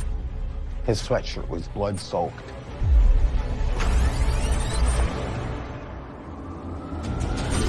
It looked like a pretty brutal fight had taken place in that bedroom. How could this have happened? They didn't have any answers for me. We thought it was unlikely that it was a random act of violence. We pull up Jamie's Facebook and see if she's friends with this guy. And she was. You wonder what his mindset is, what's he capable of.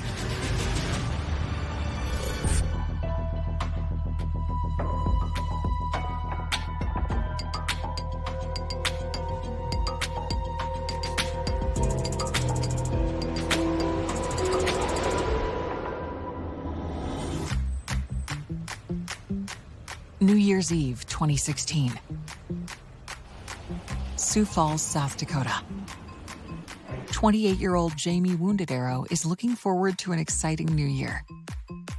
She's got a new home and big plans. She had gotten her own apartment. She had gotten this job, and she loved it. She was proud of the fact that she did all of this stuff on her own. It kind of gave her that confidence, like, I can do this. Now I wonder how much more I can do.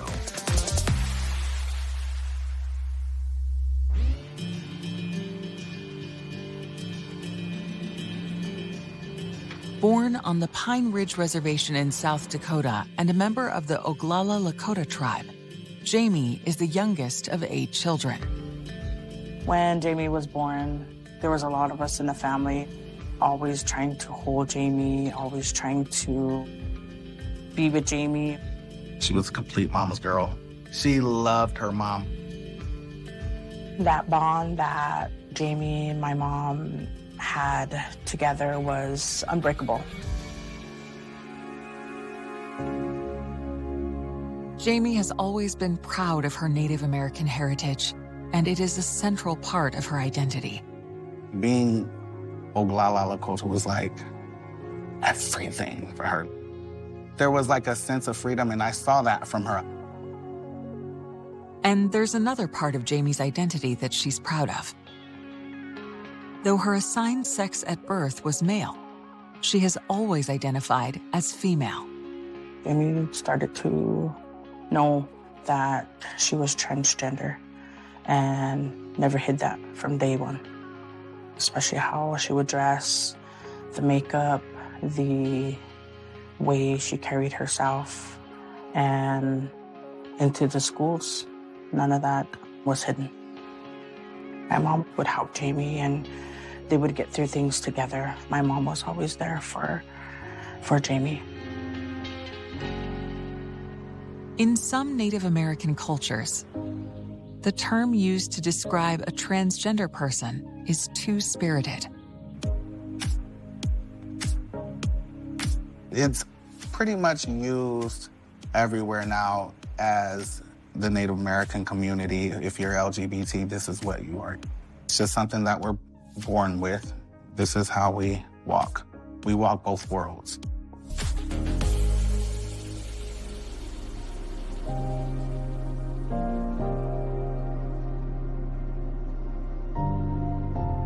While Jamie was accepted by her own family, others on the reservation weren't as open-minded. Jamie had a heavy weight on her due to being transgender. The negativity that was going around and what Jamie had to go against. She used to tell us stories about how she was picked on, and she really didn't seem like she could be herself. In high school, the emotional toll drives Jamie to drug and alcohol abuse. There were some struggles that Jamie had, and those are the things that I think Jamie used as a coping mechanism for that. But as time went on, Jamie started to find herself in a positive way. Just watching out for each other. Now in a good place. On New Year's Eve 2016, Jamie opts for a quiet night at home after picking up some takeout. Jamie and I spoke over the phone. We were supposed to go out to eat.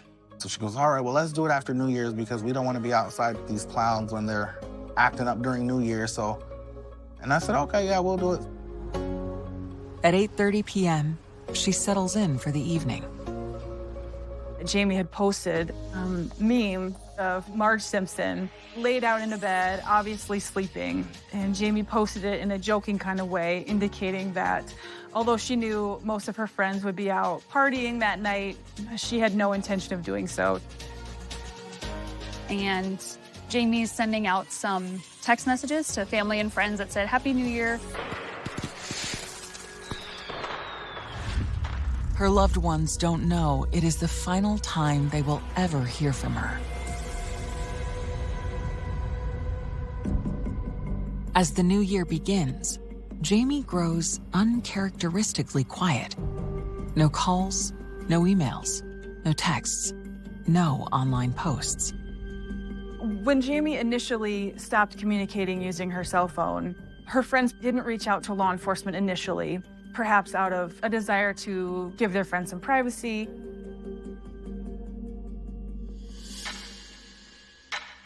On January 6th, Sioux Falls police respond to a call for a wellness check at an apartment near the city center. The apartment manager called law enforcement after she had received some type of complaint from a tenant. I was at home in bed, got a call. A young lady was walking down the hallway and she could smell something. When patrol officers arrive, they knock on the door of the apartment that seems to be the source of the odor. The landlord provides them with the tenant's name, Jamie Wounded Arrow. There's no answer, so they force their way in.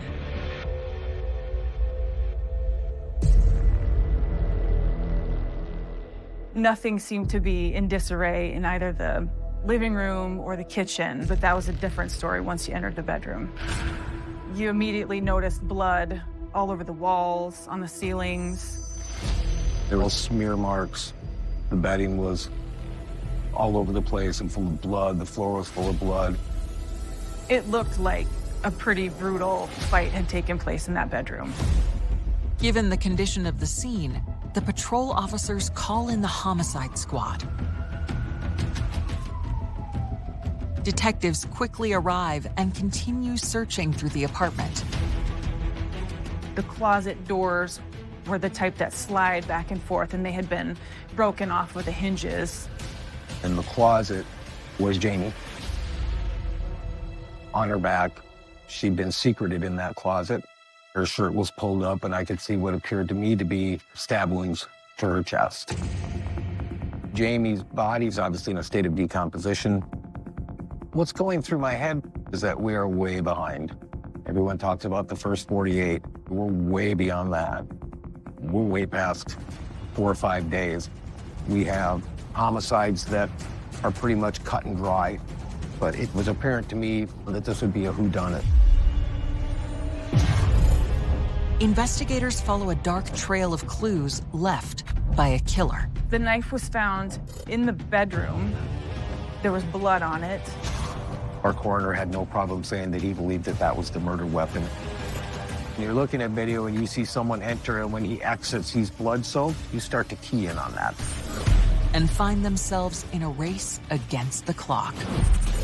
Anytime you have, especially a homicide suspect who's on the run, who's also on the run from parole, you still wonder what his mindset is. Is this an isolated incident? What's he capable of?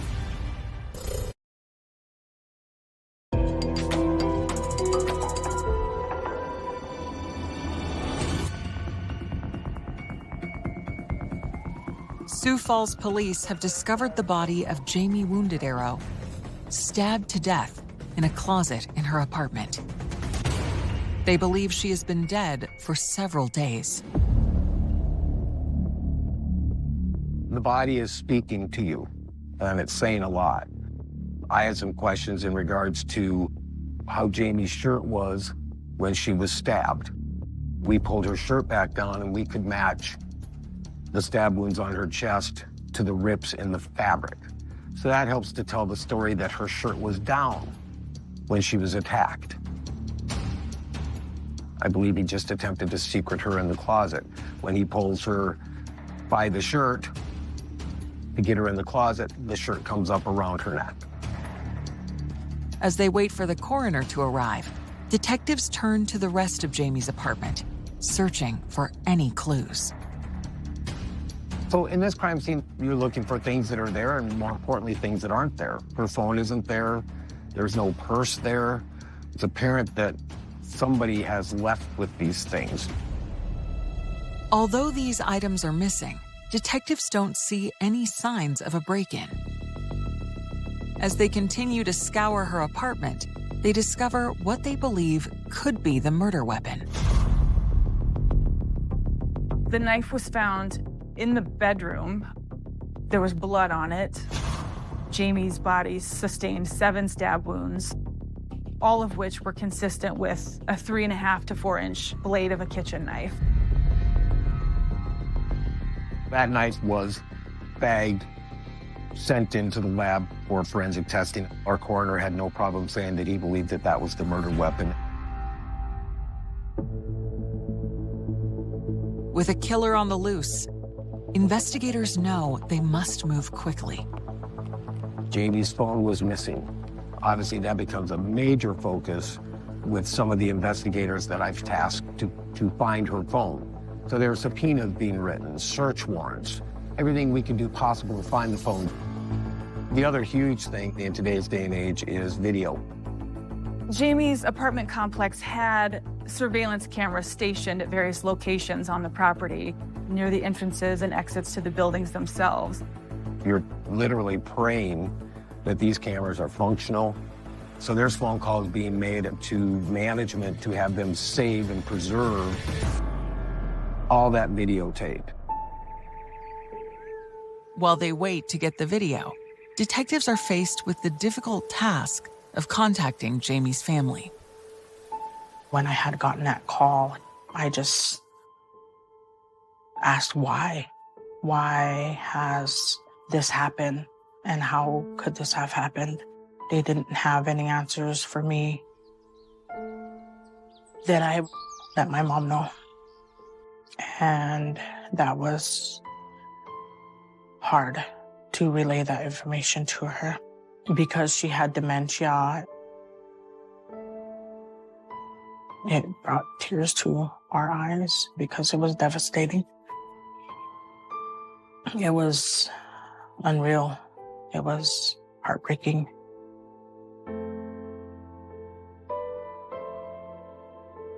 When I got the news, it was a big shock, a huge shock for us. How did this happen?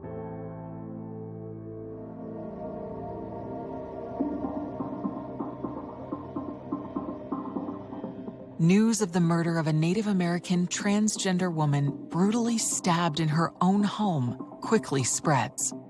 It's unusual. It is still headline news when a murder happens in Sioux Falls. So the fact that it happened on New Year's Eve to a member of the trans community was a really big deal. They wanted to make sure a killer was brought to justice. In search of answers, detectives begin questioning Jamie's neighbors. It was a huge apartment complex. I'd say probably 1,000 people living there. It seemed to be a place where people kept to themselves, people minded their own business, and so it wouldn't be unusual for a tenant to not be seen by his or her neighbors for a number of days. But you can't discount someone in the building having knowledge and potentially being involved. So we talked to all of them just to find if they were witnesses, and the canvas ended up revealing really nothing. Nobody heard anything. Detectives also look for clues in Jamie's cell phone records and activity on social media. It ends with her post at 11:08 p.m. on New Year's Eve. There was nothing there. This is the last communication she has. There is no usage of her phone, no private messages or DMs.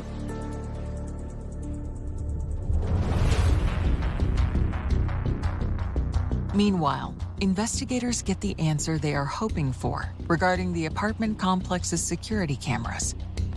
They were working, and the video is available. Detectives immediately retrieve the video, and they start to pick it apart.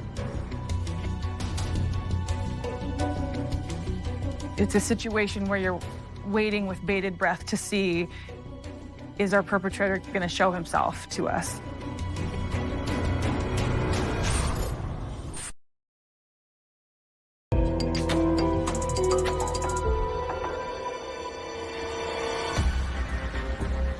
Sioux Falls detectives are pouring through security footage from Jamie Wounded Arrow's apartment complex frame by frame, hoping to find clues about what happened in her final moments. You have to watch every second of it because you don't know what's going to be missed. The video shows Jamie arriving home at 8:30 p.m. on New Year's Eve. The investigators don't see anything unusual in the footage after that, until several hours later. We had surveillance footage that showed a person arriving to her apartment complex at around 3:30 in the morning. About 2 minutes after that, you see him walk back and out the apartment complex. About a minute or two later, he reappears and comes back to the entry of the apartment complex, walks down the stairs to what is Jamie's apartment, and then is seen again an hour and 10 minutes later exiting the apartment complex. Investigators believe they are looking at Jamie's killer. He is the only person seen on surveillance during the window of time in which Jamie was murdered. It was like hitting a jackpot. You can't believe how lucky you are, how lucky that the cameras were recording, that the footage was still there, that it captured our suspect. But the video doesn't give the investigators a clear look at the man's face. Still, what they see leads them to believe this is possibly someone who Jamie knows. The suspect knocked on the door for a significant amount of time, received no response. He walked out, walked around the apartment complex, banged on her window, woke her up. He came back in, and she let him in the house. It's highly unlikely that he's a stranger. When he arrived to Jamie's apartment, he was wearing basketball shorts, sneakers, and a sweatshirt. His appearance changed when he came out of Jamie's apartment sometime after 4:40 in the morning.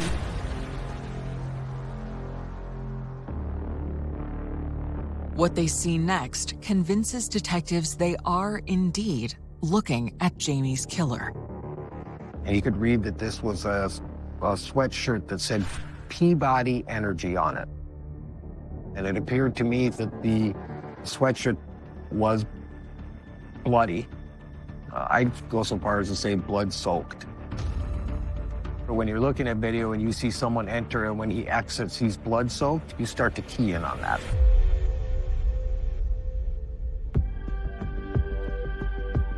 Then we see him walk over to a hill with kind of a grove of trees, and he starts throwing things into this little ravine, and then he disappears from view.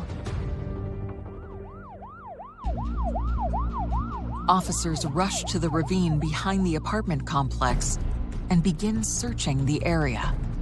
We found Jamie's clutch purse with Jamie's ID and Social Security card in it, and a debit card. There was no money in it. We don't know if he had taken money out of it, but he certainly had not taken the debit card out of it.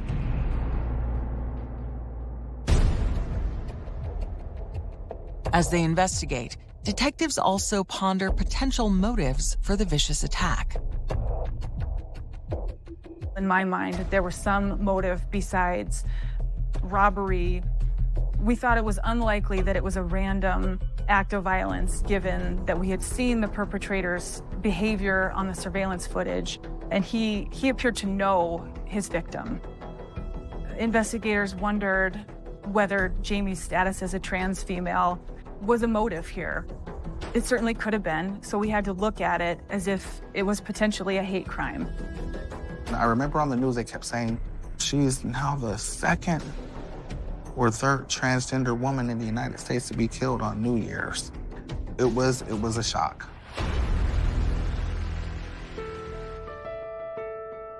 Searching for any evidence to support that possibility or point to a different motive for this murder, detectives begin a deep dive into Jamie's background. They quickly uncover some troubling information about her past. She battled addiction. She had had some run-ins with the criminal justice system. So she had a lot of struggles. She was battling through them and doing the best that she could.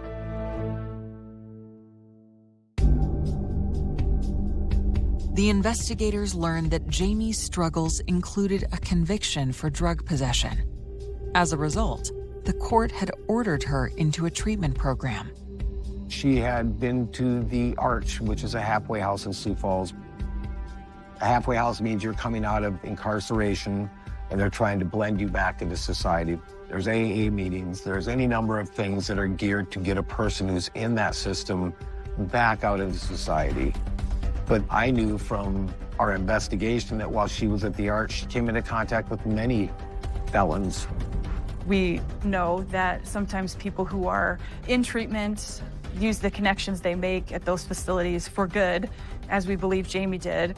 We also know people often use those connections for bad. There were a number of red flags raised.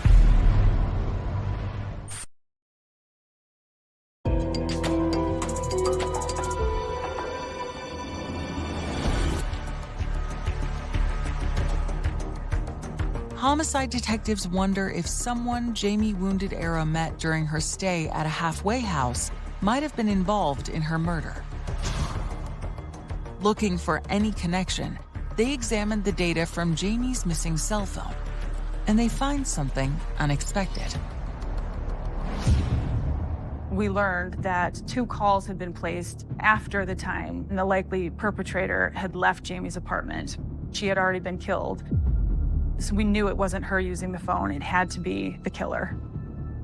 Law enforcement was able to determine that the first call was a misdial. We could see through the records. We got a hold of this gentleman who had nothing to do with the case. After the wrong number, the records show the second call from Jamie's phone came at around 5 a.m. on New Year's Day to a woman named Brianna White Butterfly. She told investigators the call had been placed to her from her boyfriend. She identified him by name, Joshua LeClaire.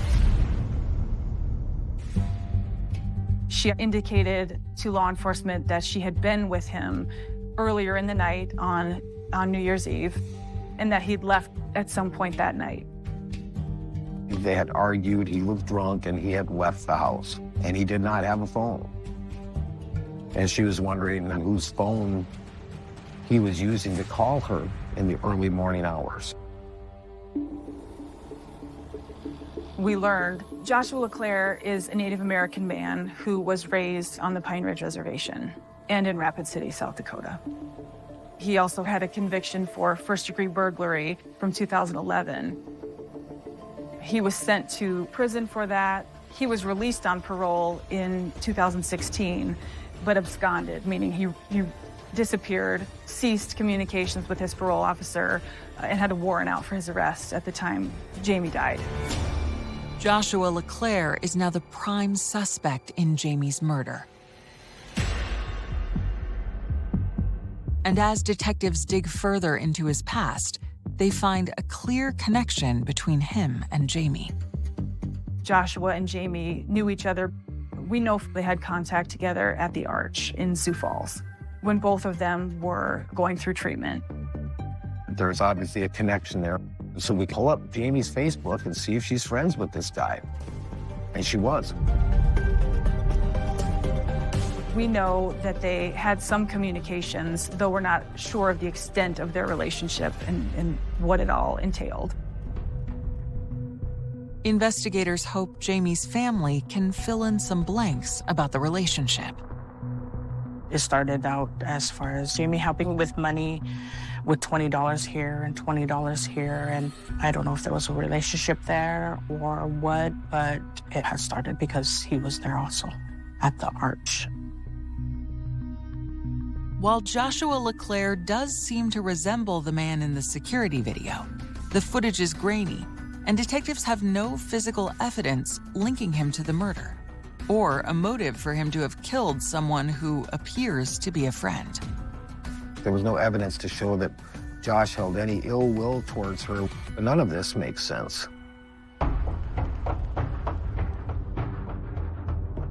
The investigators are ready to confront Joshua to see if he can clear things up. We immediately put out what we call a BOLO, or be on the lookout, for Josh.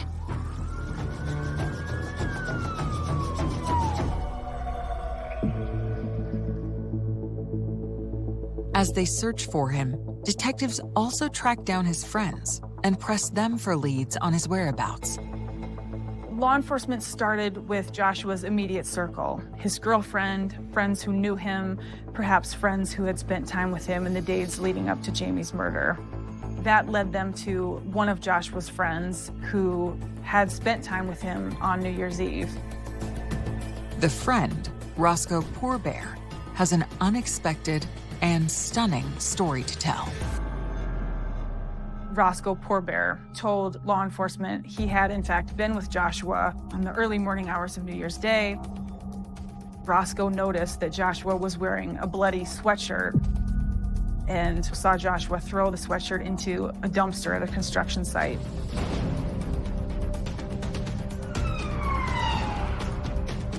They were able to go to the construction site and they found the sweatshirt just where Roscoe said it would be.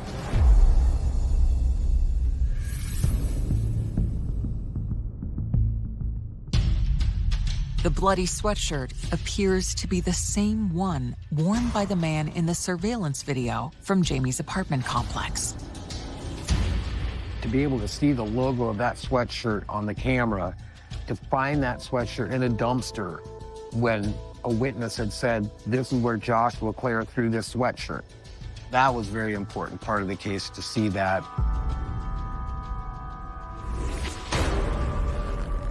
As they send the sweatshirt to the forensics lab for testing, police also send the search for Joshua LeClaire into high gear. At this point, efforts to locate Joshua are ramping up significantly, with statewide law enforcement to check all corners of the state for locations Joshua may possibly be. The concern was, has he fled? Anytime you have, especially a homicide suspect who's on the run, who's also on the run from parole, you still wonder what his mindset is. Is this an isolated incident? What's he capable of?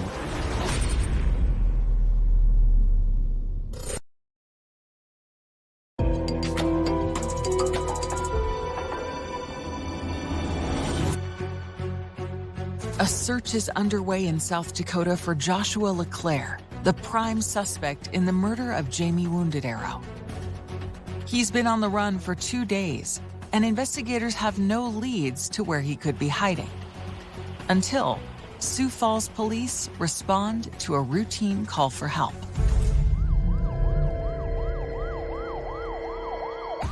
Local law enforcement were called to a report of an intoxicated person. They thought this was a call of a drunken, disorderly person who needed to go to detox. Police show up, and initially they don't know who they're speaking to because the man gives them a false name. He lied about who he was. Patrol officers didn't know going in that they were dealing with Josh LeClaire. But once the officers arrest him for creating a public disturbance, they discover his true identity. Homicide detectives rush to the station to interrogate him about Jamie's murder.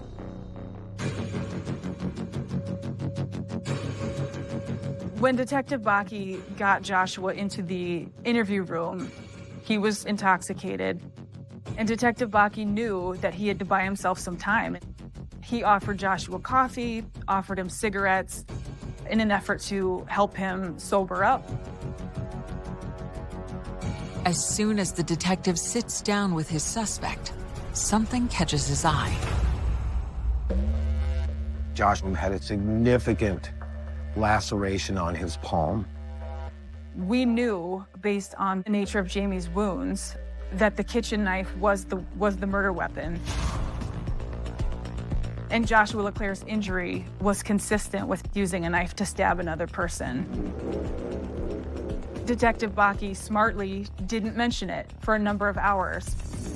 It was there, he saw it, and he waited for the right opportunity to talk to Joshua about it.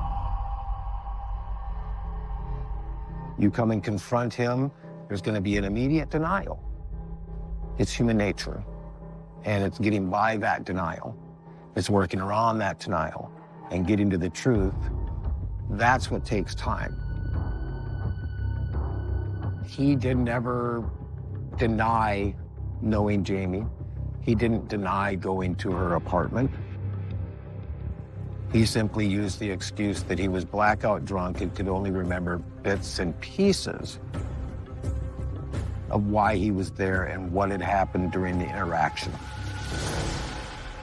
But Detective Bakke continues to press him harder and harder. We started to broach the fact that he was in the apartment and there was a fight. Joshua said that he and Jamie had argued over a pair of shoes, but Joshua's excuse didn't make sense. The brutality of her murder was not consistent with an argument over shoes. As I began to press a bit, Josh eventually did say that he got the cut on his hand from stabbing Jamie.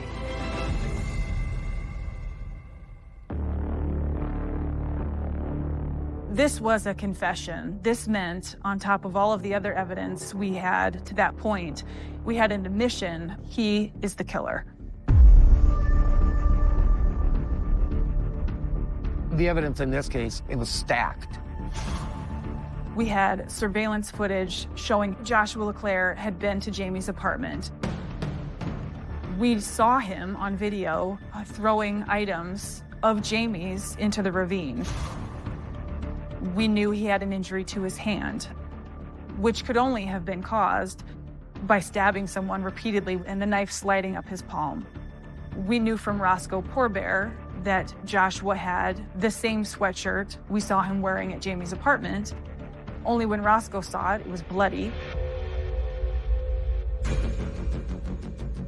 And when the lab results come in, they show the blood on the sweatshirt matches both Joshua LeClaire and Jamie Wounded Arrow. All of that, along with Joshua's confession, left no doubt in anyone's mind that he was the killer.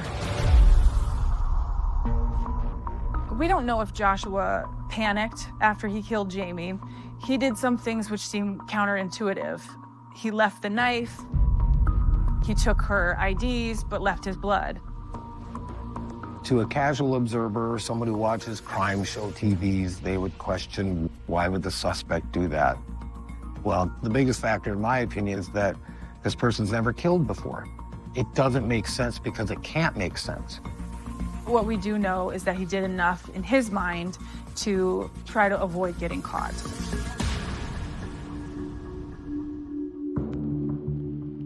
On January 8th, 2017, Sioux Falls police charged Joshua LeClaire with first-degree murder for the stabbing death of Jamie Wounded Arrow. But even after a long interrogation, investigators still don't know his motive or what happened to Jamie in her final moments. In regards to the transgender portion of this case and potential hate crime, it simply wasn't there. In my opinion, the brutality of the crime certainly indicated that Joshua knew Jamie and that he was motivated by some sense of hatred, even if not necessarily based on her status as a trans woman. We don't know if he made advances toward her that were rejected or a drunken fight of some sort, an argument. Just the viciousness of the attack signaled to me that there was something deeper beyond just a casual acquaintanceship.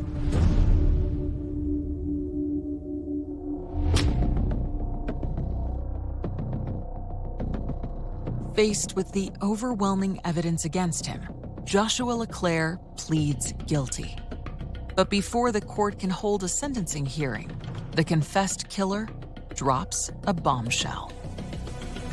At his pre-sentencing interview, Joshua LeClaire gave information that changed everything.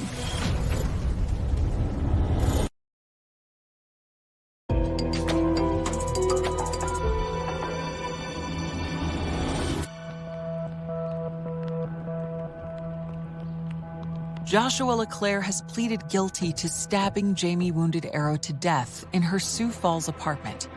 He's never said why he did it, but before he can be sentenced, he makes a stunning claim.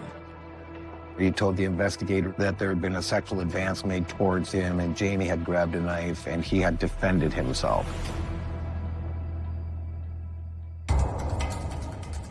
At first, he said there was an argument over shoes. It wasn't until his sentencing was looming that he said Jamie had made a sexual advance toward him, that he felt threatened by it, and he stabbed her in self-defense. It was offensive, frankly, to have Joshua try to shame Jamie in this way. There were no indications that she had made any advances toward him. I don't believe it to be true in any way, shape, or form. I believe that's a person who's at the end of the road and is about to be sentenced is going to say anything.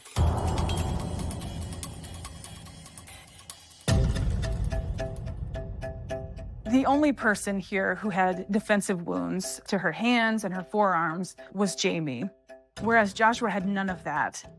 The only wound Joshua had was the injury to his palm, which was as a direct result of stabbing Jamie so many times. At this point, we felt Joshua LeClaire was kind of like an animal backed into a corner.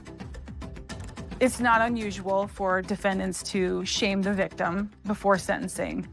At the same time, we had to wonder whether the sentencing judge would consider it as true.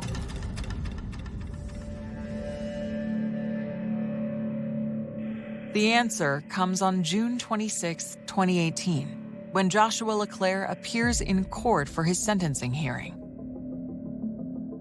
Joshua asked for a lenient sentence, but he spoke about Jamie in the abstract as if he didn't know her. He said something to the effect of, "No one deserves to be killed this way." When he was the one who did it, it showed a remarkable sense of selfishness and a lack of true remorse. I just remember being there, and I remember seeing him. And I just kind of looked over like this, and I remember it was like, it was real. When it's somebody that you love, it's anger, it's sadness, it's a lot of emotions. And in my statement there, I did mention that he should rot in prison too. The judge rejects the claim of self-defense and sentences 27-year-old Joshua LeClaire to 65 years in prison. Making him an old man by the time he gets out. It is, for all intents and purposes, a life sentence for him. This individual that took our sister's life, our baby sister's life, he got, what was given to him. So that was a tough thing to do, to be sitting in front of that male who did that. I think I cried for, it felt like forever. For Jamie's loved ones, the outcome is bittersweet. They were overjoyed that justice had been done, in spite of what had been done to Jamie. But there was a sense of dissatisfaction in that Joshua never really told the whole story. And we'll probably never know the real reason he was there and what happened between them.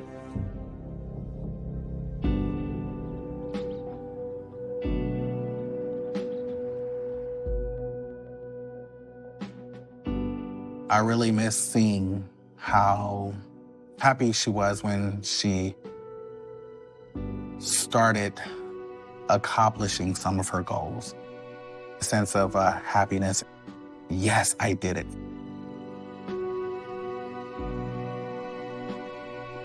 There's a lot of what ifs with Jamie's life being cut short and my mom having dementia. It wasn't just that one time that I had to break the story to her. It was every time that I went to go visit her. I would have to tell her each time that it was Jamie that was gone. And each time that brought tears to her eyes. And we had to relive it.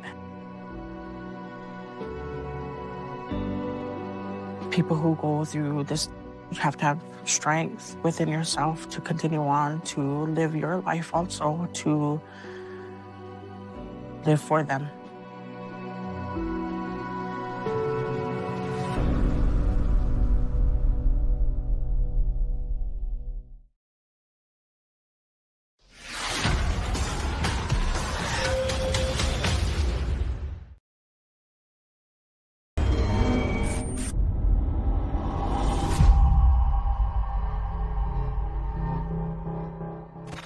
She would go to a party and she would dance. When she went to the bar that night, that was the last time we seen her.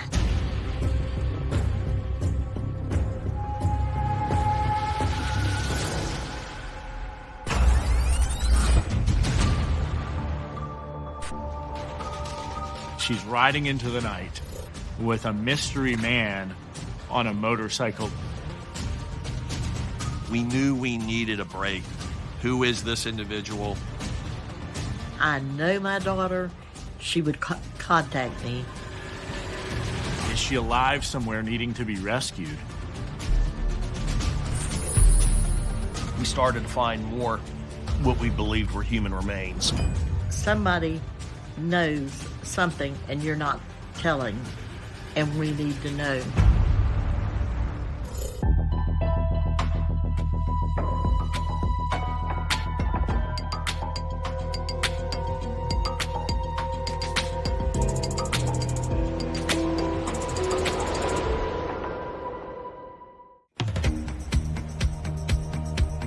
October 12th, 2012, Jacksonville, Florida.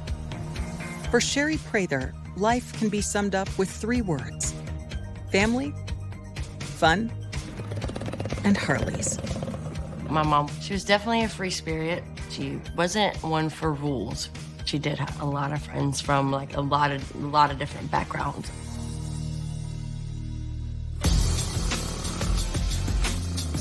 Mom was very attracted to Harleys. She loved motorcycles, so anytime like she's seen one, she wanted to go for a ride. She would go to a party, and she would dance, and she loved to sing karaoke. She could sing really good. She had a beautiful voice. She sounded just like Stevie Nicks. She was not just my daughter, she was my best friend.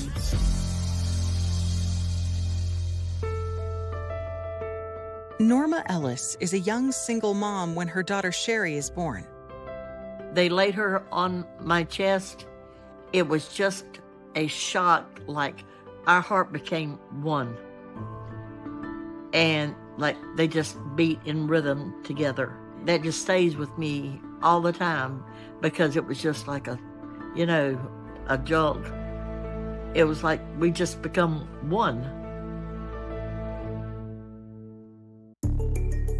Norma strives to give Sherry everything she missed in her own upbringing. I didn't have a real good childhood.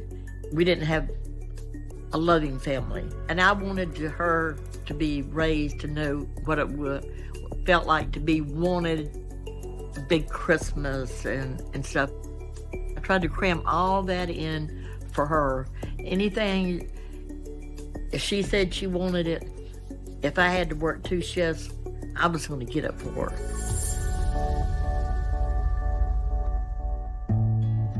Sherry's childhood is filled with love, but she also has to grow up fast. She was very caring. If I was in bed sick, she'd come in there every 15 or 20 minutes and put a cold rag on my head, and she always took care of me. I didn't have any help but her, and she was young. We had the tightest relationship, and it was my birthday. She brought me roses. Yeah, she brought me roses. Like her mother, Sherry falls in love at a young age, and by her early 20s, she's married with 2 baby girls. That's her, holding one of the kids. The young mother, that's her husband. That was her husband. It didn't last too long.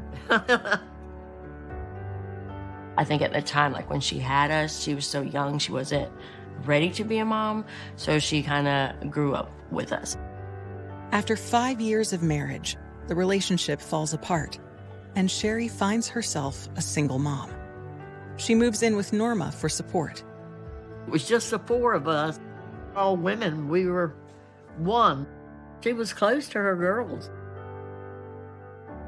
She liked the freedom to come and go, and she knew that I was going to be there to take care of the girls.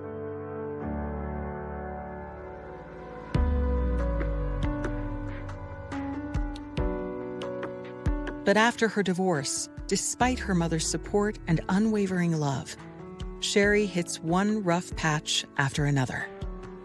I've watched my mom go through like a lot of bad relationships where they felt like they could put their hands on her and stuff like that. They tried to control her, which only made her pretty much rebel even more. Through years of abuse and struggle, Sherry turns to alcohol and drugs to numb the pain. Her addiction was probably her biggest battle.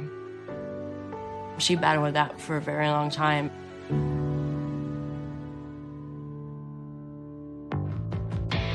By the time Sherry is 30 years old, she manages to fight off her demons. She was clean and sober. She didn't even drink or anything anymore, but she was still a free spirit. In 2012, after years of sobriety, Sherry is now a 43-year-old mother of 2 adult daughters. Her youngest, Mandy, is 22 and still lives with Sherry and Norma. By now, Sherry has been clean long enough to feel comfortable hanging out with friends at a local bar without drinking.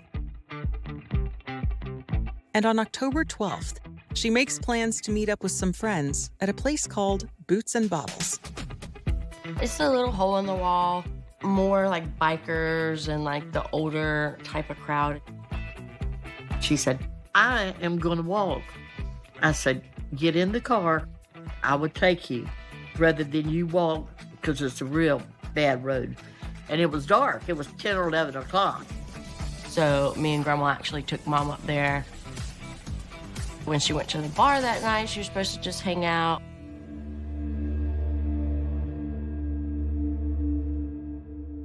And that was the last time we seen her.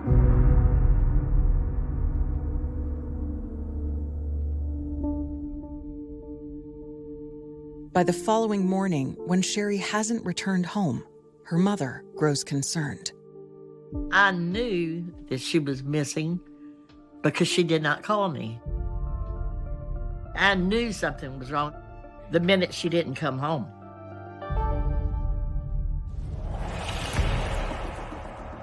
When a day passes with still no word from Sherry, Norma and Mandy decide to act.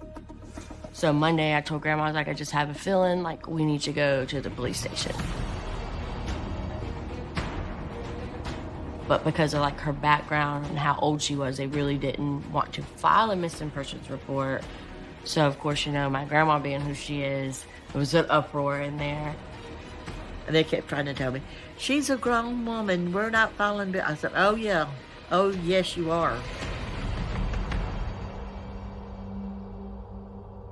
Missing person cases, sometimes you hear, you have 24 hours to be reported missing. That's not really the case. Oftentimes, it's the circumstances surrounding the individual.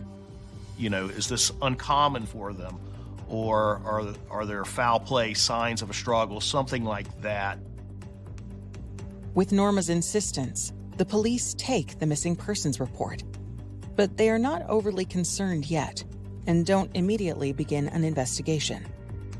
We don't quite have enough to where you feel confident that something did occur that would cause the missing persons team to react immediately as opposed to not.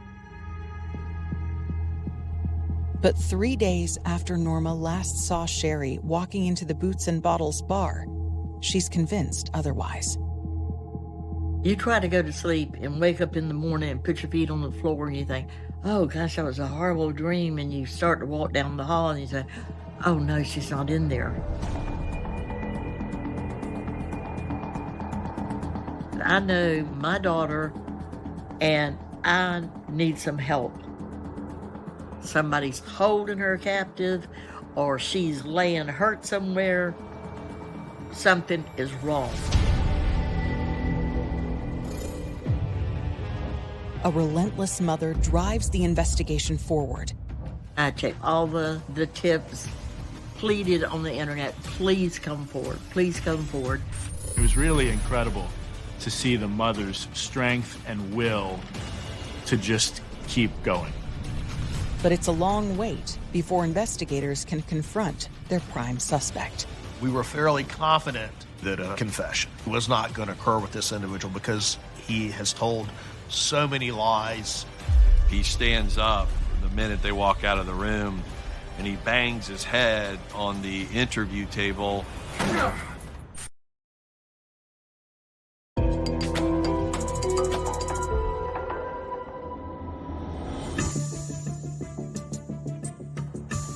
Three days after Sherry Prather was last seen, her mother Norma is still struggling to have Jacksonville police take her daughter's missing persons case seriously. They kept saying, she's an adult, we can't. I said, I want it filed. I will go downtown to whoever I have to. I know my daughter. She would contact me. And eventually, Norma's entreaties pay off. On October 15th, detectives start their investigation at the bar where Sherry was last seen. Boots and Bottles is a small establishment. It's just an old-fashioned place to grab a beer in the neighborhood of Ocean Way, but it was popular at the time. It's a small little dive bar is how I would describe it. Particularly people that ride motorcycles would kind of hang out there. Sherry Prather was a regular there. That's what we had heard from people. It was kind of the gathering spot for her and her friends. Investigators first talked to the bar's owner to see if he noticed anything unusual on the night that Sherry vanished. We're looking, what firsthand knowledge does he have? What secondhand information does he have from his employees or people that were there? So he did tell our detectives that he knew Sherry Prather was there. She was there with a group of friends, and that's all that he could really provide. He was able to say, hey, these were some other people that may have been here at this time. That gave us a direction to go in. Investigators also searched the bar itself for any clues. Detectives searched Boots and Bottles for any type of physical evidence, including video footage, anything that could show Sherry. But unfortunately, the bar has no surveillance cameras, and detectives can find no other evidence of any value. They know they need to find potential witnesses, so they begin reaching out to the bar patrons mentioned by the owner and any other regulars they can find who might have been there the night Sherry disappeared. They said she was there with her friends, and that's when she decides to leave. Little did they know that was going to be the last time that they saw her. Sherry left in the wee hours of the morning toward closing time.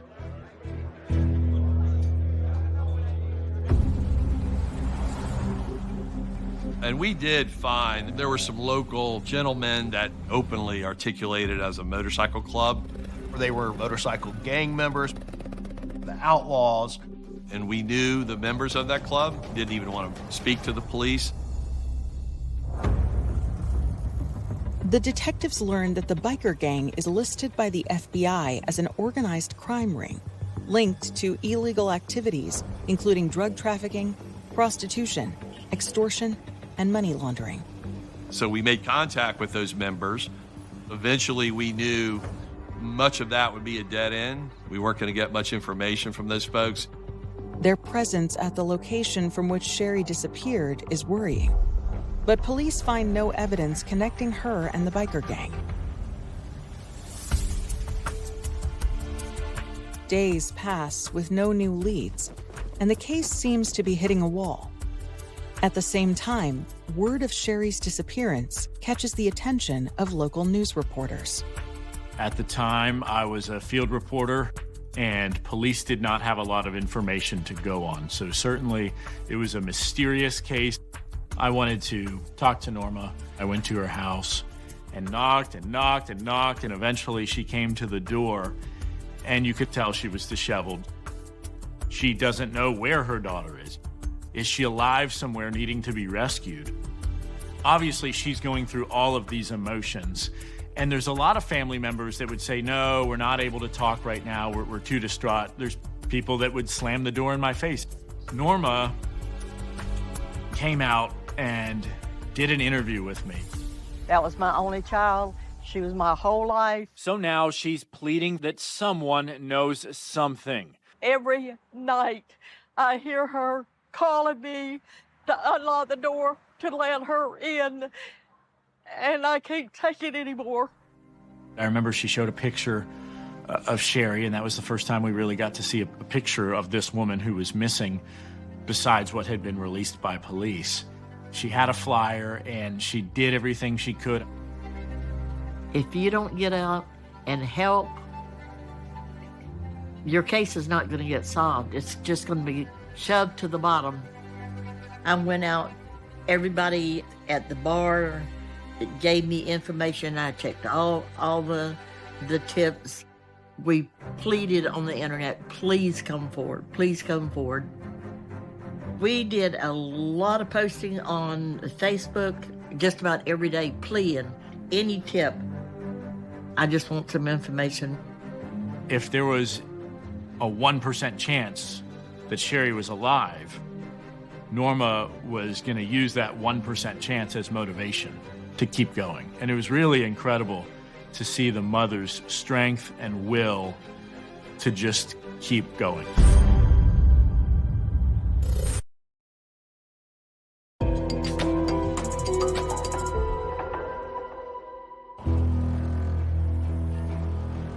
It's been 3 weeks since Sherry Prather vanished from a Jacksonville bar called Boots and Bottles. Missing persons detectives are failing to gain traction in the investigation. Obviously, detectives are going to have to keep some things close to the vest. They were struggling, and they were frustrated too at the time. They were having trouble finding leads. So it did become a whodunit. But Sherry's mother, Norma, and her daughter, Mandy, refused to let the investigation wither. Me and Grandma actually drove around and went into a lot of bad houses and bad areas trying to find her, just to see if they've seen her, if they talked to her. And told the people at gas stations that looked like dopers, you know, you seen my daughter? I never was afraid.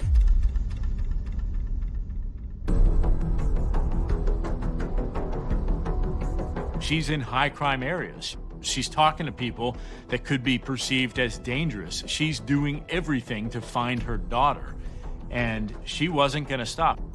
We put up posters every morning, please help. There was a lot of witness. Somebody knows something and you're not telling, and we need to know.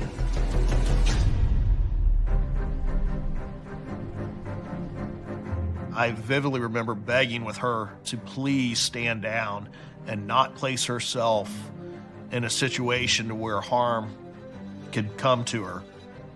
I spoke to Miss Ellis, reassuring her that we were doing everything we can and that we weren't forgetting her case.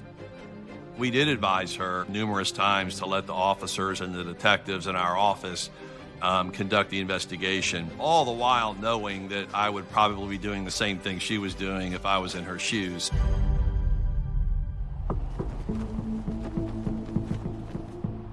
"30 days into the investigation, police finally get their first solid lead.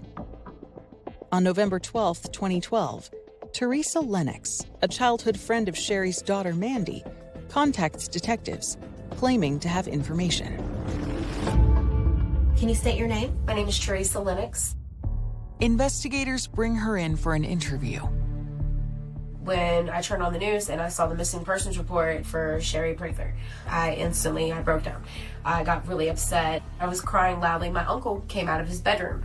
That's my Uncle Jack. Uncle Jack. Yeah. Teresa explains that she has been staying with her uncle for a few weeks while she looks for an apartment. He is a regular at Boots and Bottles. When Jack came out of his bedroom, he asked me what was going on. And I pointed at the TV, and he said, well, who is that? I said, well, that's Sherry Prather. I said, that's my, really good friend of mine's mother. And he goes, really? He said, that's the one that they've been putting up pictures of all over town. I said, yeah, it is. He said, well, I might know what happened to her. And he said, well, all I know is that supposedly this biker guy killed her over money and dumped her on Braddock Road. That's what he said. That's all I know. And he left it at that. Detectives press Teresa for the name of the biker. She insists she knows nothing. She says she hasn't seen her Uncle Jack for several days, and investigators are unable to locate him.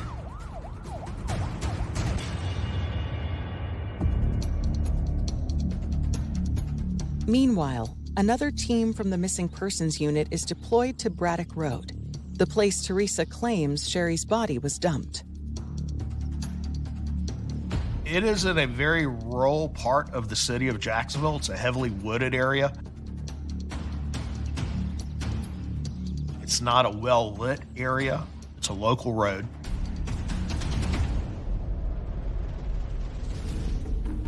The investigative team searches through rough terrain, pulling back branches and combing through tall grass. They find bone fragments, but at first glance, they appear to be from an animal. There were animal carcasses, and that particular location of the woods is known to be a dump site for hunters. They dump deer, hog, wild hog carcasses, and there's quite a few scavengers out there. It was at that time that we made the decision to contact one of our dog handlers who has a dog that specializes in locating human remains. The highly trained dog gets to work, scouring the discarded bones spread across the field. Then, he signals his handler that he's found something. The dog located what they believed were human remains. He immediately contacted the on-call homicide team, which was my team, and we responded to the scene. We started to find more what we believed were human remains scattered throughout the woods. There was a potential body that could be Sherry.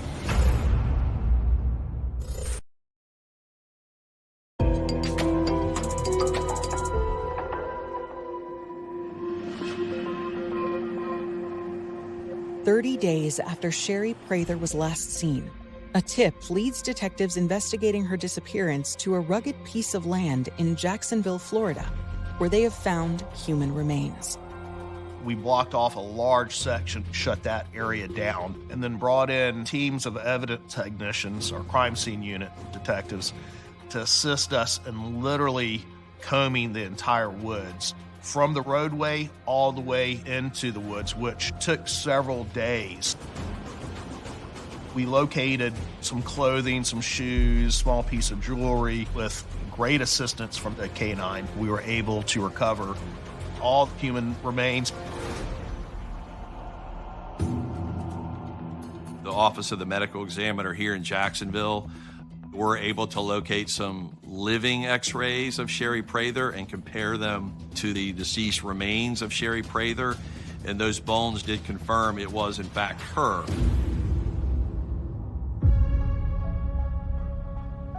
We were all actually at my grandma's house, and they called, and they told us over the phone that they had found remains. I felt relieved that they had found her, but the thought of animals eating her and taking her was the hardest part for me to take. I thought I was going to die. I thought, this can't be real. This can't be real. Once they confirmed that it was her, just the thought of it was just pieces, wasn't even like all of her, is I think what truly broke our family.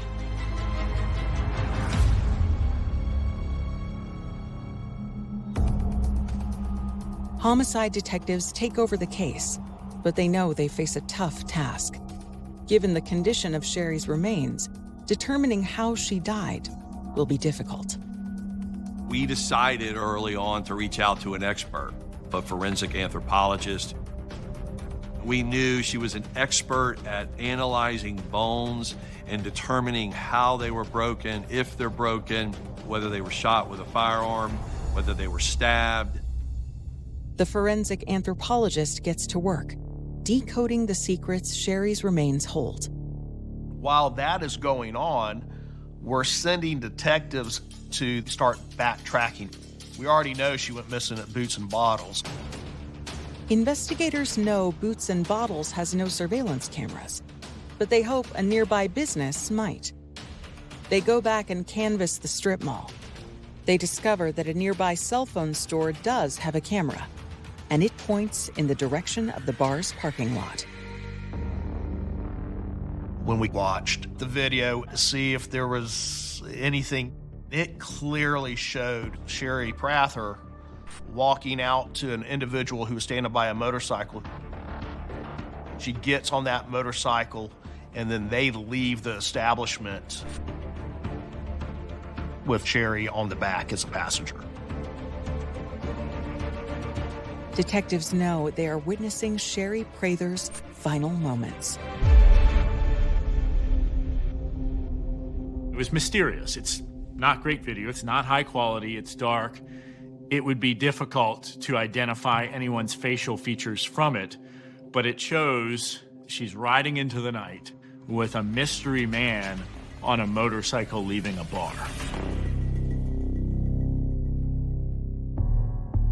It's their first look at the person who may be responsible for Sherry's death. Is this some sort of a motorcycle gang? Is there some bigger criminal activity here? Are we dealing with a serial killer? There's definitely an uneasiness in the neighborhood. And this is not a neighborhood that's immune from crime.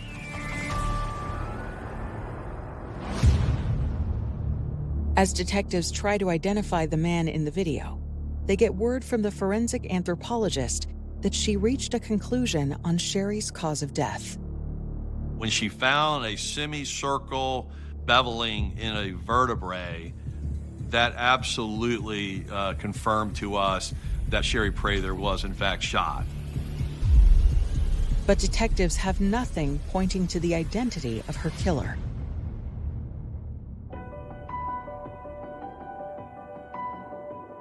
We knew we needed a break. Who is this individual? Detectives turn to the public for help, releasing the video of Sherry Prather's final moments to the media.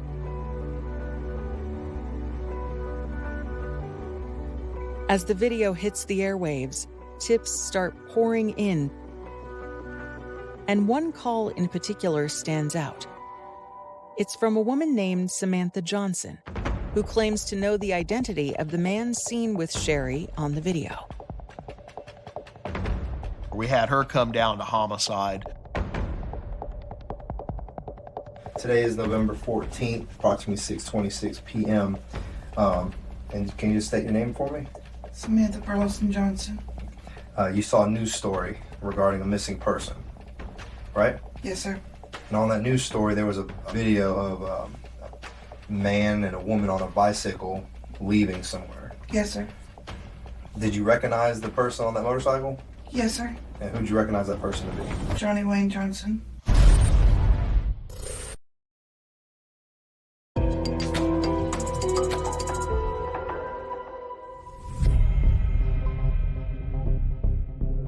Surveillance video has revealed Sherry Prather's final moments, riding on the back of an unidentified man's motorcycle.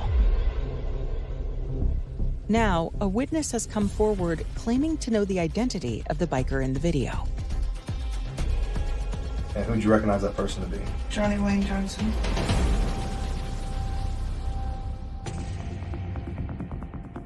Samantha Johnson is Johnny Wayne's wife. They're still currently married, but not living together. They're separated. In addition to identifying her estranged husband, Samantha tells investigators that she also has information about what happened to Sherry that night. Okay, what do you say about the girl that was on the back of the motorcycle? He took her to somewhere off Trout River Boulevard, Braddock Road, and dropped her off. And at that point, he shot her? Yes, sir. He said he didn't have enough time to move the female, so he just dragged her into the woods. Johnny had a conversation with her as to what occurred that evening, proved that he in fact killed Sherry, and more importantly, before her body was ever located. He gave very specific information of where he placed the body, and she was able to provide that information. Detectives begin a deep dive into their new prime suspect, and it's eye-opening. He had built a character of himself with the local community, and they were truly scared of the guy. But we worked with our intelligence unit, which is the unit that oversees and monitors all the various motorcycle gangs in and around the region, and we had no indication that he was a gang member. The guy had told quite a few stories to build up his presence.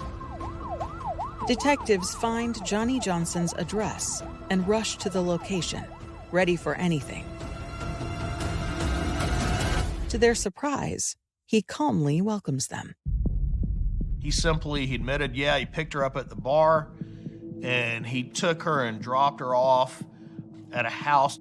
We actually got him to show us the house that she was dropped off at. But detectives are suspicious of Johnny's version of events. And when they interview the owners of the house, they hear a different story. We actually were able to determine that Nobody ever came by their house. They don't know Sherry Prather. They don't know Johnny Wayne Johnson. That simply didn't occur. Detectives suspect that Johnny Johnson killed Sherry Prather, but his estranged wife's statement isn't enough to arrest him. They need solid proof. In a case where you have very little physical evidence, there's no DNA, there's no murder weapon, there's not an intact body, there's no eyewitnesses, we needed more evidence. We asked Sergeant Farhat, his team, to continue to pursue evidence. That is difficult. Letting them walk out that door makes the hair on the back of your neck stand up when you're like, my God, we know this guy did it. Let's be patient. Time's on our side. We're going to continue and work this case to the very end. But weeks, then months go by without the homicide team able to find the proof it needs. Successfully convicting him requires us to prove our case beyond and to the exclusion of every reasonable doubt. So we continue the investigation to the frustration of us all. Then, Samantha Johnson, also frustrated that her estranged husband is still a free man, agrees to wear a wire to help with the investigation.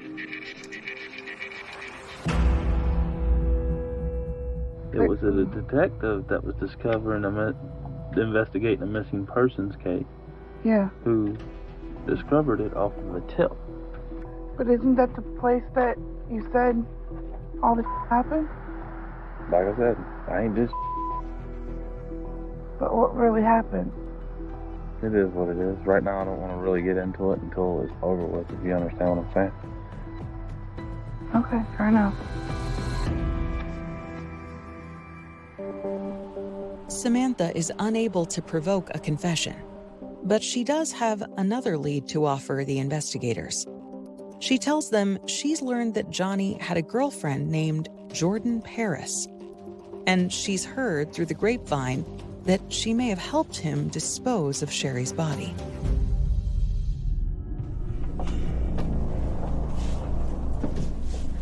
We actually brought her downtown to the homicide office and conducted an interview. Johnny, who is John Wayne, correct? Johnson. Yeah, her boyfriend. Yes. She was not completely forthcoming. She did admit pieces that Johnny went out that night. She knew something happened, but was terrified to tell us. I'm afraid of what happened if he knows. I don't. He just kept bringing stories up. Of what? And some other girl had gotten smart with someone of power. Mm-hmm. And they were either going to take care of it or the girl boyfriend had to take care of it. That was a member of the club. Take care of it as in what? Beat her. But investigators continue pressing Jordan for information, confronting her about claims that she helped move Sherry's body. Obviously, information that was provided that said that you assisted him in moving a body or bodies with your PT Cruiser is inaccurate? What? No. Okay, so it is inaccurate. Yes. Okay. Your vehicle has never had any human remains in it? No human remains, no.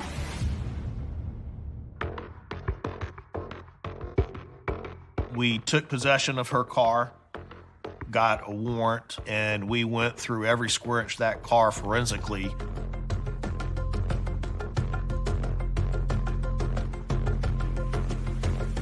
There was no physical evidence in that car that indicated that Sherry was ever in that vehicle.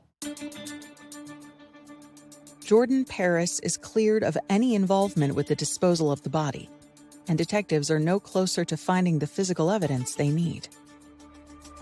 Now, they're forced to wonder if their main witness against Johnny, his estranged wife Samantha, is telling them the truth, or if she has ulterior motives for implicating him in a murder. They were in the process of separating. Was she fabricating these types of statements by him if she's jealous of the new girlfriend. We knew we needed a break. We needed a witness or witnesses that sure may have been close to the defendant, but had no motive to lie. The detective said, we've got one shot is all we have, because they could not find the gun. To put this murder charge on him, we have to have more evidence. And I said, I cannot take this anymore. The break they need eludes the detectives, and for 4 years, there are no new leads. Then, in 2016, a man named Mike Carroll calls police, saying he's been too frightened of Johnny Johnson to say anything, but has finally found the courage to speak up. He tells investigators that on the night of the murder, he received a phone call from Johnny. It was the wee hours, 4 or 5 in the morning, and Johnny Wayne Johnson told him he messed up and he needed some help cleaning something up. He told him he had dumped Sherry in the woods, that he wanted help finding ways to hide the remains. Of course, Michael Carroll refused. So that was the critical piece, the final piece.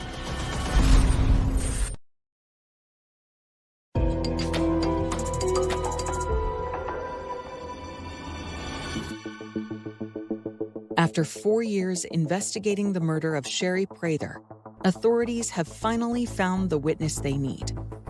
On November 18, 2016, armed with the account of a man who says he was asked to help dispose of Sherry's body, investigators bring Johnny Johnson in for a critical round of questioning. Our goal is simple, and that's to get a confession. So we brought him in to homicide. Johnny, do you remember a detective talking to you 4 years ago about the girl that was missing from Boots and Bottles? Yes. Yeah. And I took him to where I dropped her off at. Yeah. Do you remember her? Yeah. I've been keeping up with the story in hopes that y'all catch the person who does it. Now, we were fairly confident that a confession probably was not going to occur with this individual because he has told so many lies, but we still tried. Not being honest, Johnny, Yeah. but you got to explain your side of the story. And I have been. I dropped her off on Trout River.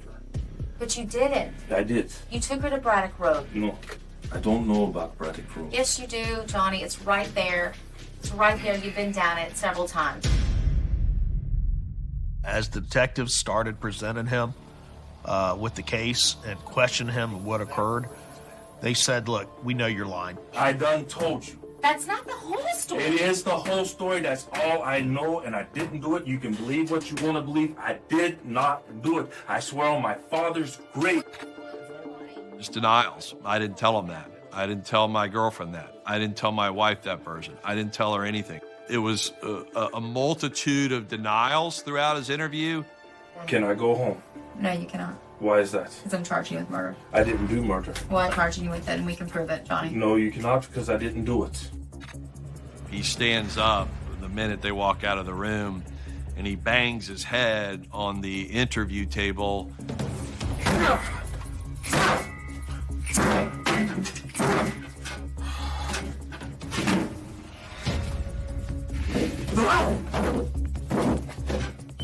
Oh, bud. Detectives call EMTs to check Johnson out. Once he's given the all clear, You are good to go. they charge him with murder.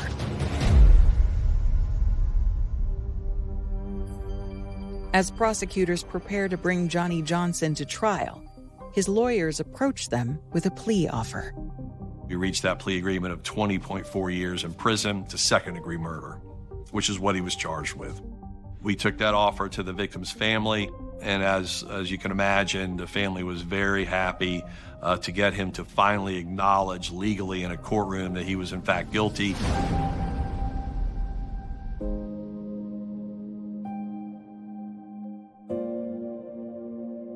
I looked at Mandy and she said,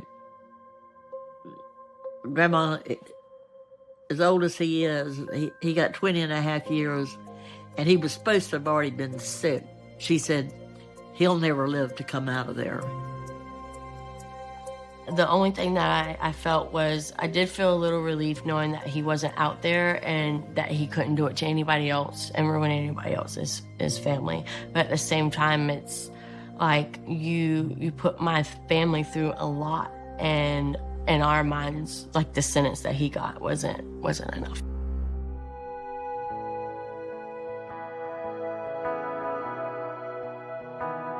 I do remember her ambition and her fight. Like she never gave up. It didn't matter, and she's very headstrong. So when she has like something in her head, like she's gonna get to that point, no matter what it takes her. This would.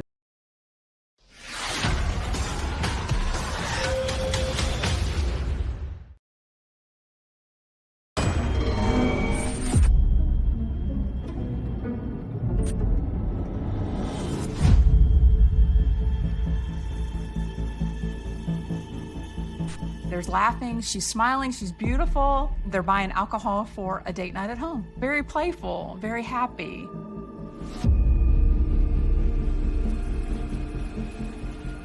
They noticed a half-naked body lying in the road.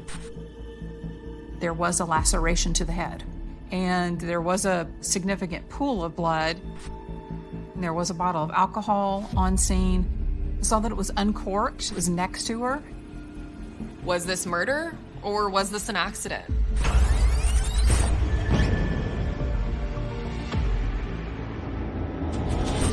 Kat belonged to a members-only type of website service. She was a beautiful woman, and one of the ways that she made money was selling pictures of herself. It's one of the dangers of having a following on the internet. There are bad followers out there. She was a great mother. They focus on her risky endeavors online, and she was so much more than that. Looking at the video, everything looks great. It's sad to think that these are her final moments.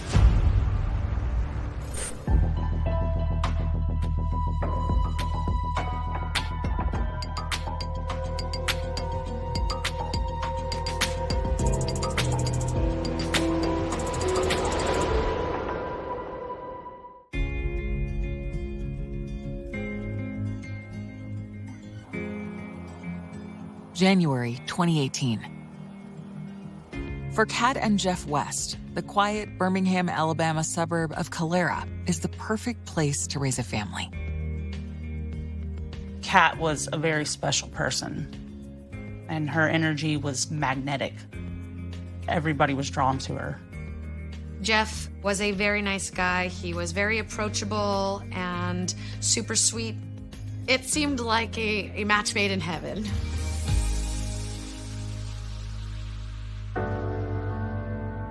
Kat and Jeff have been together for nearly 15 years, and it's clear why Jeff fell for his wife. Kat was beautiful inside and out. She captivated the audience the minute she walked in the door. She had a banging body, her makeup done all the time. Kat was hot. Kat and I met as teenagers.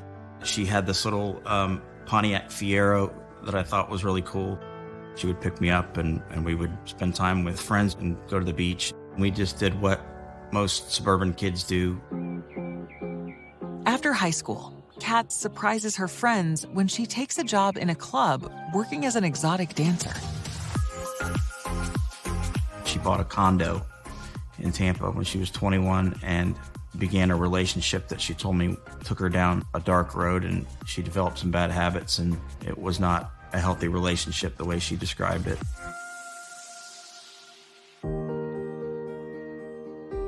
But when Kat turned... Her life changed.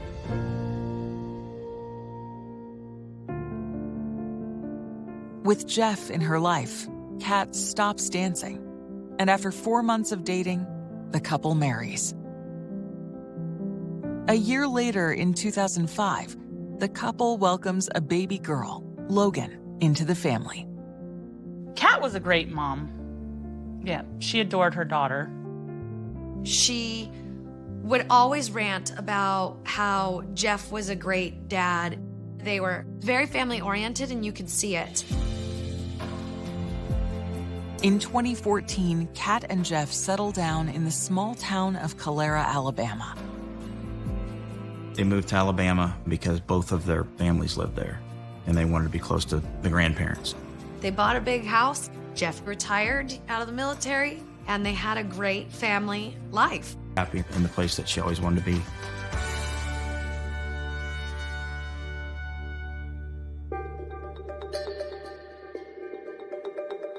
January 12th, 2018. Kat and Jeff are heading out for a date night. They dropped their daughter off at her grandparents' house, and they were going to have a good night.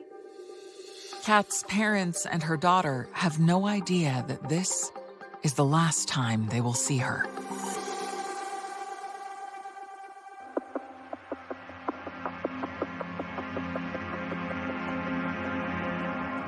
In the early morning hours of January 13th, 2018, a 911 call comes into the Calera Police Department.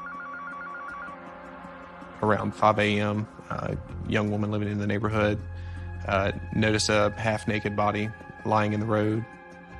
The neighbor calls 911, and Calera Police Department rushes officers to the scene. When they got there, they saw a female body and nothing but a pink bra. The body is half in the road and half in the grass. There was blood around her, and there was a bottle of absinthe right next to her as well.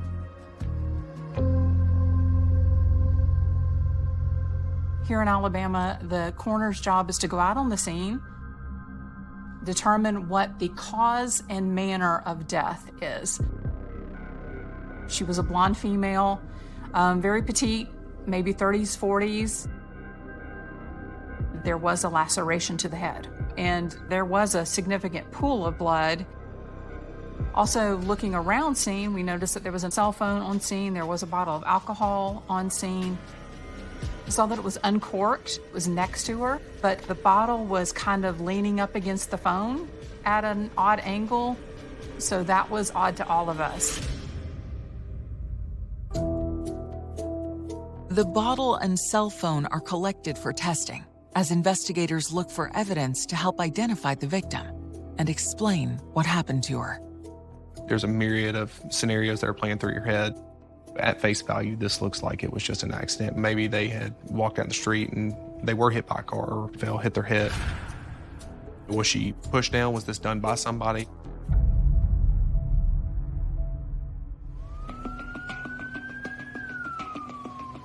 As police examine the scene, a local resident tells officers they recognize the woman as their neighbor, Kat West, and points out her home right across the street. As detectives approach the home, they see that the door is open. Jeff West appears in the doorway. The detective could tell that he was visibly shaken. The investigators gently begin to interview the distraught man. He had started to kind of detail their previous date night. They go to dinner, and after, they didn't want the night to end, so they stopped at the liquor store, bought a bottle of absinthe, and went home and continued the night. She's changed, she's in something more comfortable. He's taken photos of her, and it seemed like the night was going well for the two of them.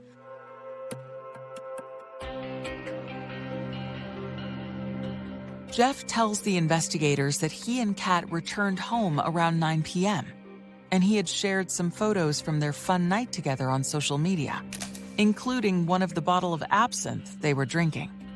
He told police officers that he was tired, his leg was hurting, he went to bed in the downstairs bedroom around 10:30 p.m., and he also told them that his wife wasn't ready to put an end to the night at that time. Jeff tells the detectives much of the night is muddled in his memory, but it was the sound of the police sirens that woke him up, right before they came up to his door. After a couple of drinks, sometimes you don't remember, or if you do remember, everything isn't so clear.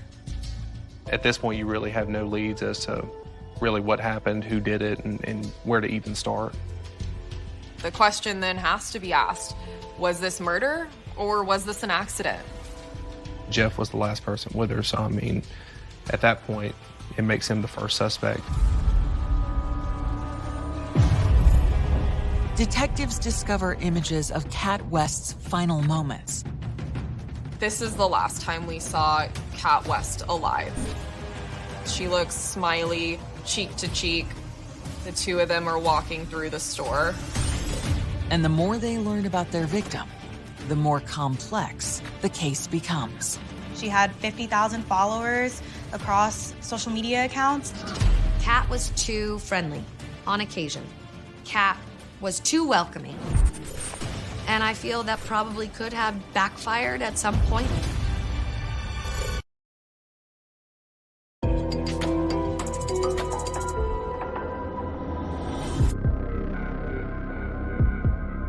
Detectives trying to unravel how Kat West died are interviewing her husband, Jeff, who tells them his memories of the previous night are hazy.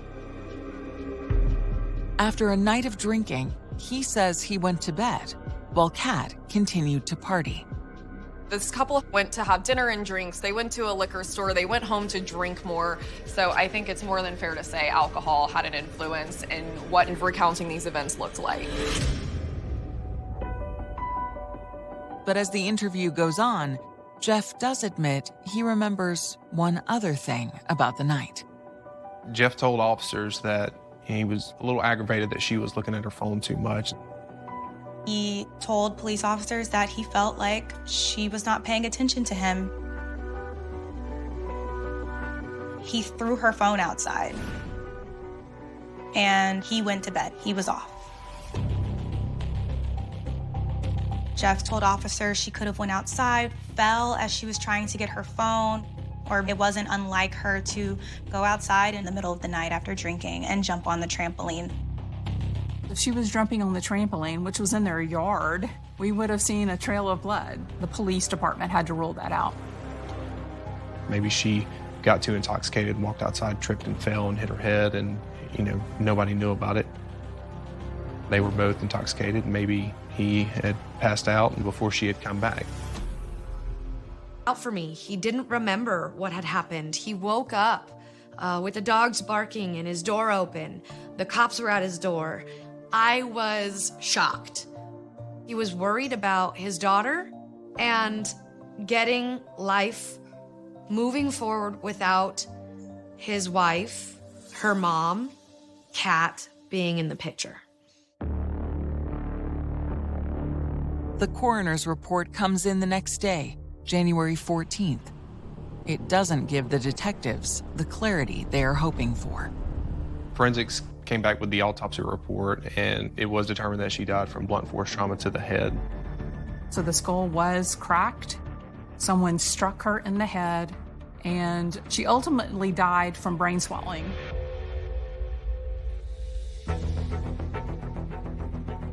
Looking at her laceration, it was about 2.5 inches long. It was on the side of her head, just a few inches from the top of the head. Where she had the laceration, it's almost impossible to get by falling down, and there was nothing out there for her to hit her head on. So we knew that did not happen.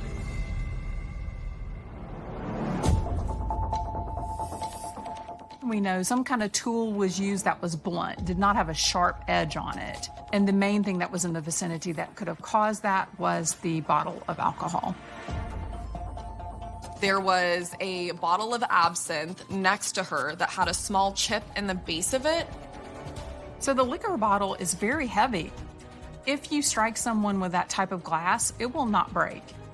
And there was some blood smears on the bottle that were Kat's blood.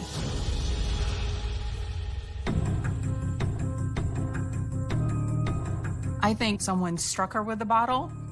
So you think, what happened? Did somebody come in? Was this just a stranger in the night, or she, by happenstance, end up with somebody on the street?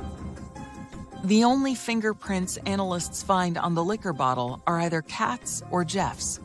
But detectives know that doesn't prove anything, because the couple shared the bottle earlier in the evening.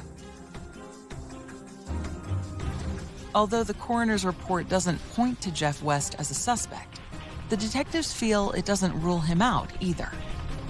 The last person she was seen with was her husband, so you start to think, well, is there something that we missed? Is there something that we could press further on with him?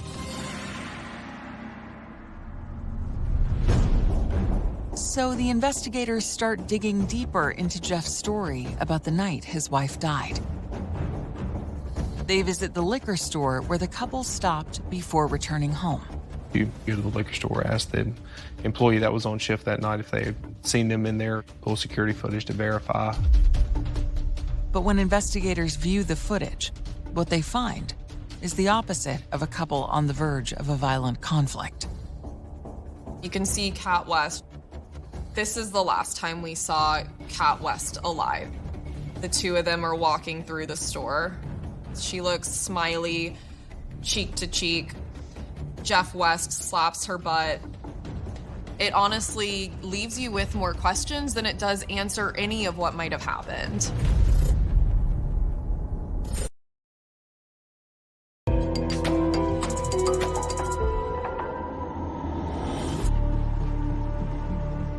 Detectives suspect Kat West's husband, Jeff, may be involved in her mysterious death, but have no proof. They're examining Jeff's story about what the couple did earlier on the night Kat died, and have discovered surveillance video from the liquor store he says the couple stopped in. The video includes the final images of Kat alive. Looking at the video, everything looks great. The two of them just wrapped up a date night, seemingly having a nice time, flirting with each other in the liquor store. It was funny when I saw it. He pats her butt. And I kind of chuckled because that's who he was. He loved his wife. He loved the way she looked. There's laughing, she's smiling, she's beautiful, and they're buying alcohol for a date night at home. Everything appears to be normal, very playful, very happy. And it's sad to think that these are her final moments. This final moment of her in the liquor store, that's who they were. That's who they are. They're good people, and she didn't deserve it.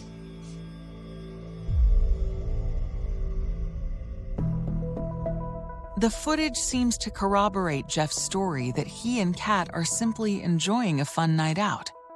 Detectives don't believe the images show him acting like a husband who will kill his wife in a few hours. It looks like his entire story checked out and that they did indeed have a fun night together, and that was it. There's no reason we should list him as a suspect. Kat's friends are equally convinced that whatever happened to her, Jeff isn't to blame. He never seemed overbearing. Like, I never heard them argue or anything. They just had an interesting relationship, but it seemed like in a really good way. I don't think there's a harmful bone in Jeff West's body. I've never seen Jeff be an angry person. I've never seen him act in anger.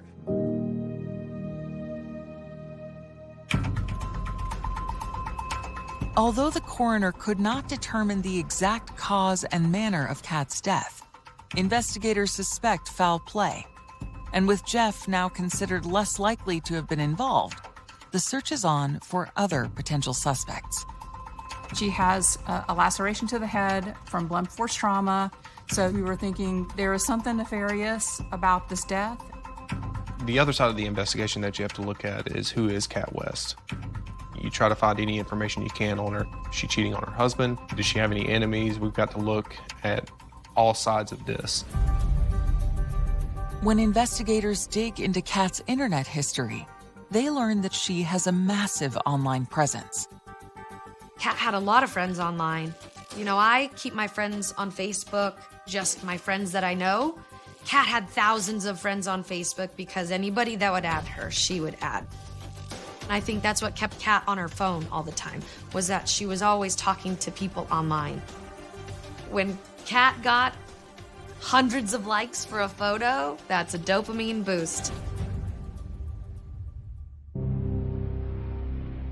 But the investigation also leads to a concerning discovery about Kat's online life.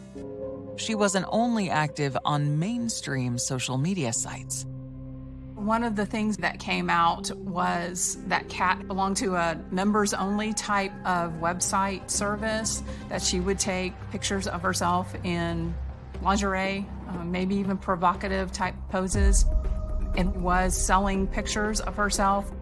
She had over 50,000 followers on her page who loved to purchase photos of her. She would model herself as Marilyn Monroe and went by the name Kitty Cat West.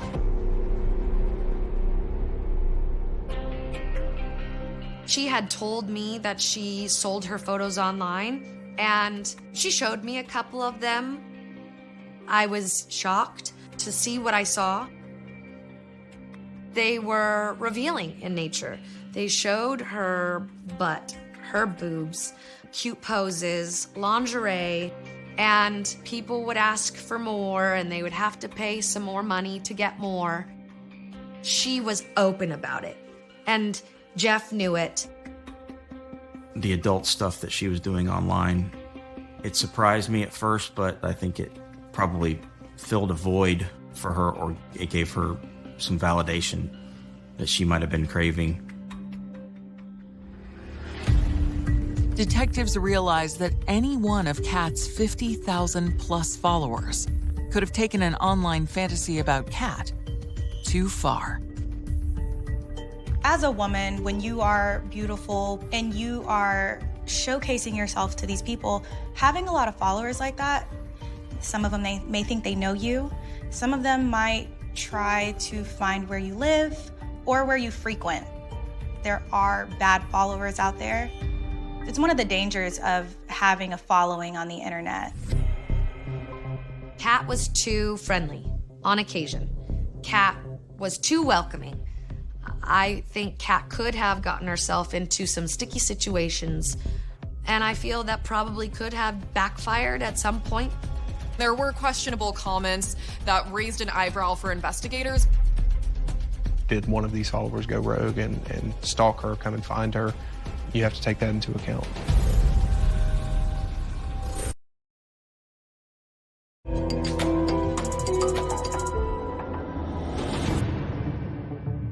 The investigation into the death of Kat West has taken an alarming turn after investigators discover her photos on an adult website with thousands of subscribers, any one of them a potential suspect.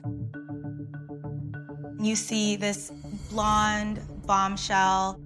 She is in her 40s. She is a hot mom, and she had 50,000 followers across social media accounts. News of Kat's online activities clouds the investigation in another way, as it quickly grabs headlines in her suburban Alabama home. It took off so quickly. Before we could even fathom it. You know, it's on all these news outlets. I was a digital content producer at a news station in Birmingham at the time. In Alabama, it's conservative, it's the Bible Belt. A woman like Kat West, being a cam girl or an online selling nude photos, that is not your typical mother in this town. And it raised a lot of eyebrows. There was a lot of victim blaming that she somehow contributed to her death. Her background of what she did was frowned upon. Obviously, her drinking was frowned upon. The community, they don't want to believe that this happens in Calera. Just because she took those beautiful pictures, she was much more than that. They don't talk about how she was a great mother. They focus on her online stuff, her risky endeavors online. And she was so much more than that.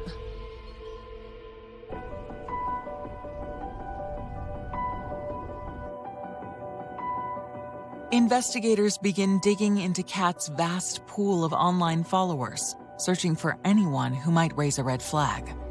I've seen some of the comments online. They're not necessarily the nicest sounding people. I can't imagine what was in her inbox. I'm sure it was pretty graphic. Calera Police Department did a fantastic job and took their time to go back to her website to find out who was subscribing and literally check out every one of her subscribers. You've got 50,000 followers to sift through and try to see if there's any case to be made on that. But after 2 weeks of digging, investigators cannot find anyone among her online subscribers who might have been in the area the night Kat died. Those people were ultimately ruled out and not considered suspects in this case. Detectives are back to square one with no suspects. As they review their case, given the new information about Kat's online site, they can't help but wonder whether they dismissed her husband, Jeff, too quickly. Kat West taking nude photos and selling them online also raises the question, how did her husband feel? But investigators discover that once again, there's nothing to support suspicion of Jeff. She wasn't living a double life. Jeff, he was very aware of it. Even her parents knew about it. His parents knew about it. So it wasn't a secret. There had to be someone behind the camera taking those photos. And sure enough, it was Jeff. He's in adoration of Kat and posting how hot she is. And so at that point, you're really not considering him as a suspect as much as you were before. He didn't seem to mind at all. In fact, at one point, Jeff told me, that's how she makes her money and makes herself feel good. That's fine.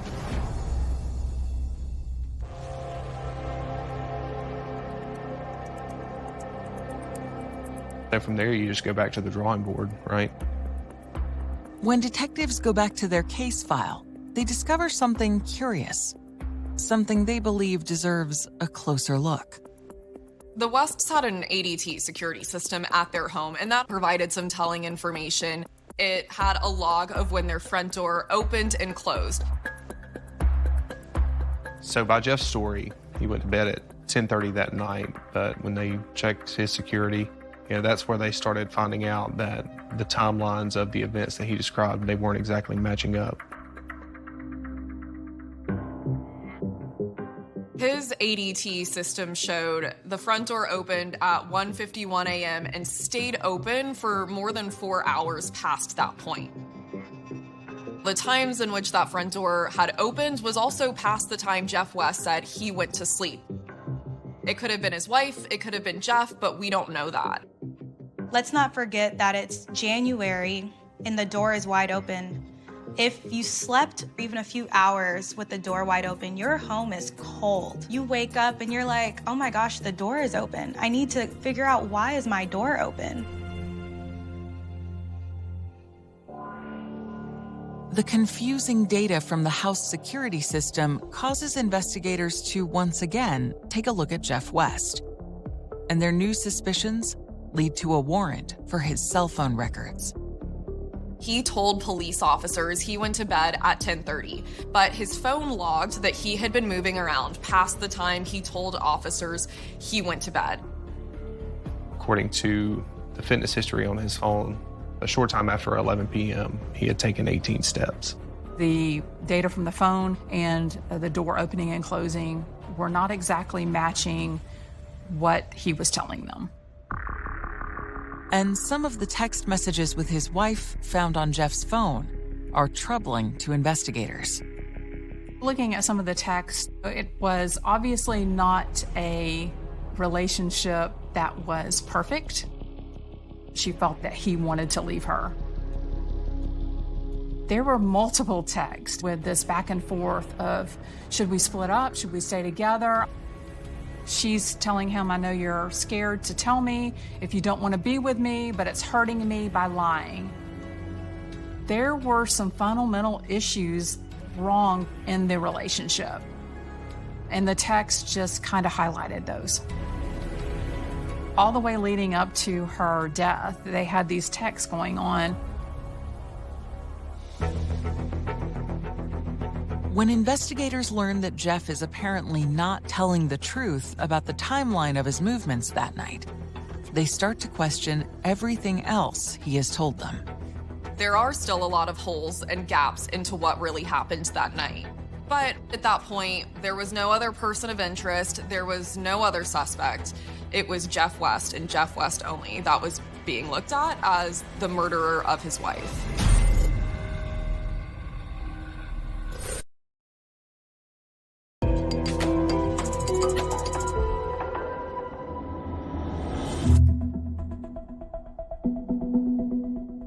Investigators in Calera, Alabama have found evidence that contradicts Jeff West's story about his actions on the night his wife, Kat, died.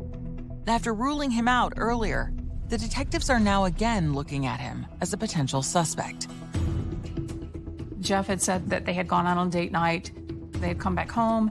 They had taken pictures for her social media. They were in an argument about the phone because she was on her phone quite a bit. And he had gone to sleep and didn't know where she was. He said his leg was hurting from a former injury he sustained in the Army, and so he went to bed, and Kat stayed up from there.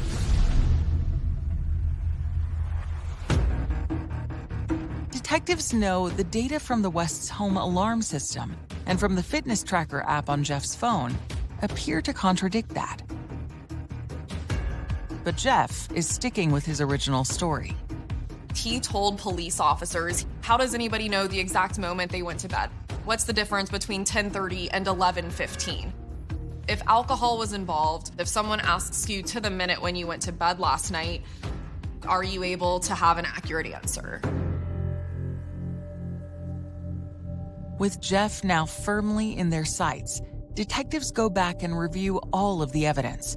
That includes obtaining the original 911 call from the neighbor who found Kat's body. When they listen to the full recording, they discover it contains a critical clue.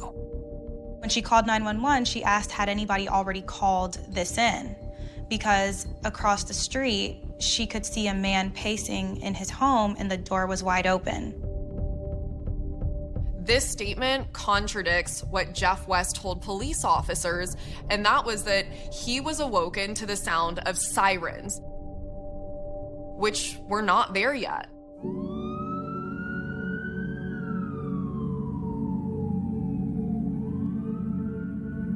Jeff's whole story seems to be falling apart.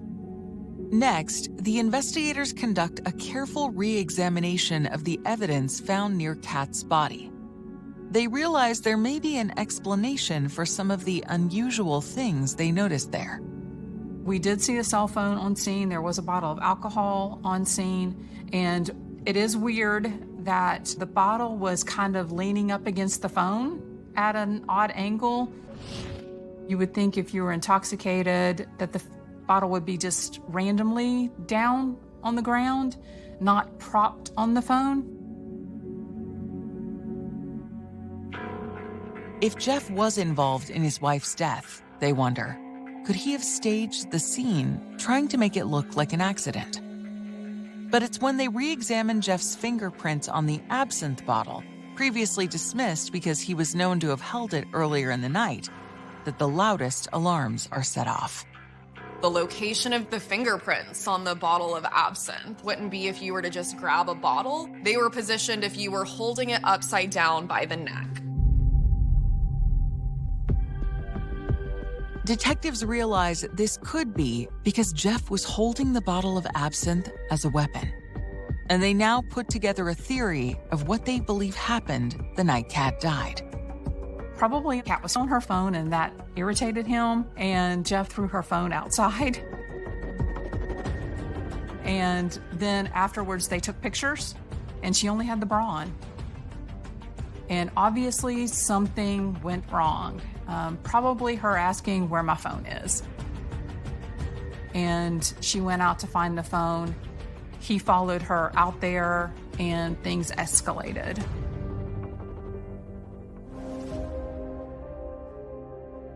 I think he initially struck her with the bottle. She fell and probably lost consciousness at the time.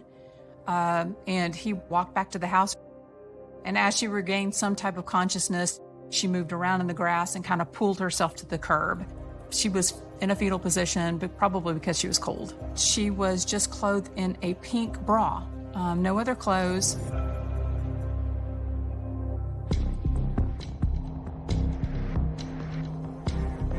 Afterwards, the investigators theorize Jeff tried to cover up his crime by staging Kat's cell phone and the bottle next to her. Obviously, there are some holes in the story, and as it progressed, the holes became bigger. So about 5 weeks after the cat was found on the street, Jeff was arrested for her death. Despite having only circumstantial evidence, on February 23, 2018, police charged Jeff West with murder. Jeff continues to insist he did not kill his wife, and many people believe he is telling the truth.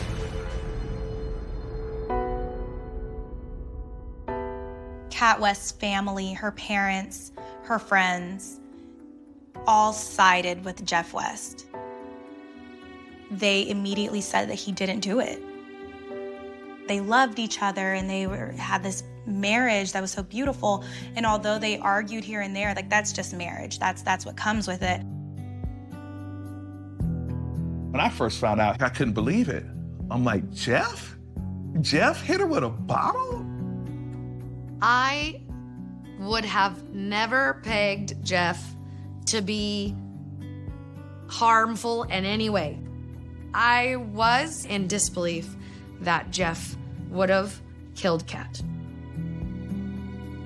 The evidence is counterintuitive to what I knew about her and Jeff.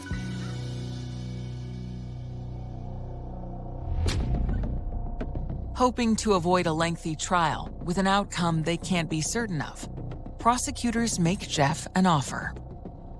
He was offered a plea deal from the prosecution for time served plus 2 years probation. He turned that down.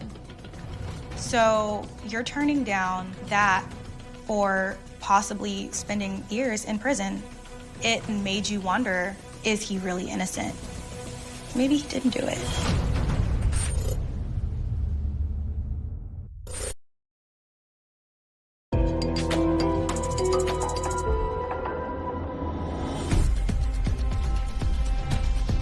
Jeff West's trial for the murder of his wife Kat outside their Calera, Alabama home is set to begin on November 17th, 2020. Jeff was offered a plea deal where he would serve time at a lesser charge. He would get out of jail earlier, prison earlier, but he did not want to do that. He wanted to pursue a jury trial and still maintain his innocence. I was shocked when Jeff didn't take the plea deal, but I understood why. If that's your story and you're sticking to it, why would you take the plea deal? Prosecutors argue that Kat's death was not an accident. That Jeff West bludgeoned her to death with an alcohol bottle following an argument. The most damning testimony that was given was the medical examiners, who said that she could not have died by falling.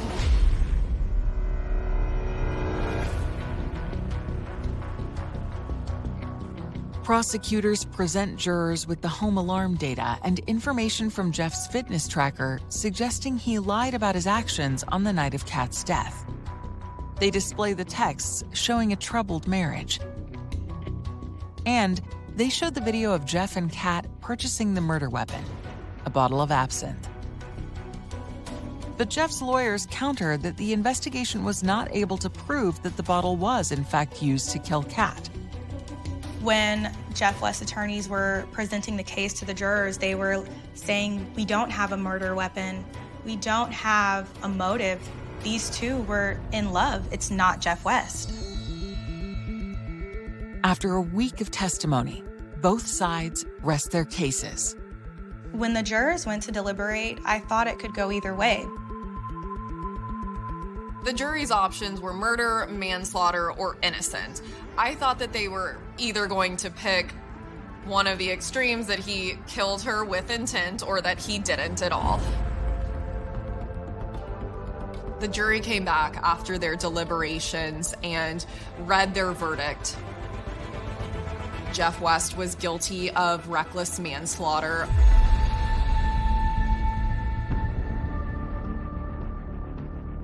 Jeff wasn't necessarily planning for this to happen. They had gone out, they had gotten drunk, they had gotten disgruntled about something and maybe gotten into an argument. It wasn't premeditated murder. It was more of a reckless killing. To see them fall in that middle ground that he was responsible for killing her but did not intend to was interesting because that wasn't a story told by the prosecution or the defense. The defense is over here saying he didn't do it at all. The prosecution is saying he did and he meant to. The jury decided neither of those narratives held true. Jeff West was sentenced to 16 years.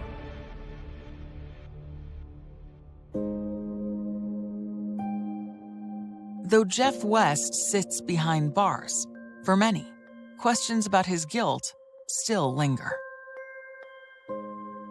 I think Calera PD saw online double life, jealous husband, crazy guy, and he killed her.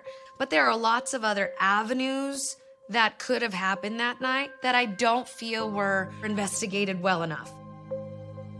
I don't think justice was served in the case because I don't think it was proven beyond a reasonable doubt. But that doesn't mean he didn't do it.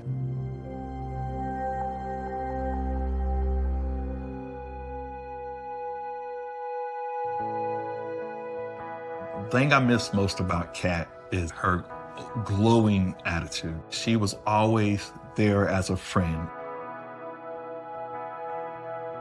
She could cheer you up any time of day, just a sweet person.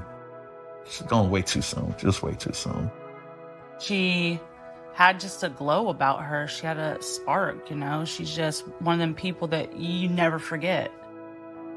I got to say goodbye to Kat and Jeff when they were leaving to Alabama, and I remember giving her a huge hug, and she was happy to be going home.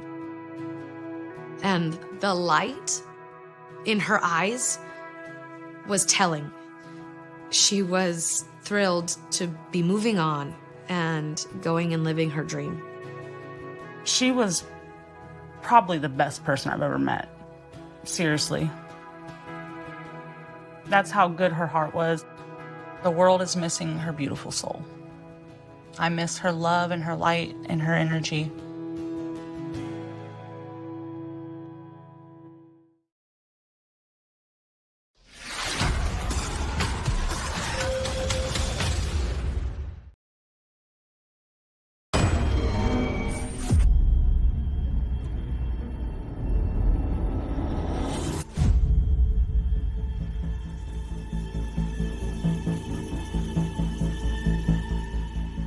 That was basically my home.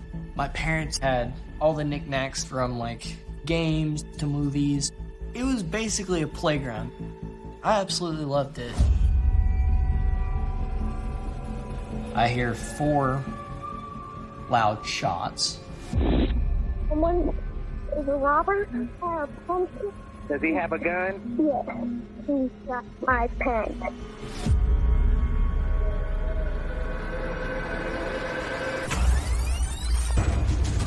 I remember it coming over the radio, kind of in disbelief. Michael got along with everybody. He was on the good side of everybody. Between you and me, brother, they were crooked people. He had a large sum of money. Really anybody could have followed him and figured out where he was going to be and when. Maybe everyone else in there was just in the wrong place at the wrong time.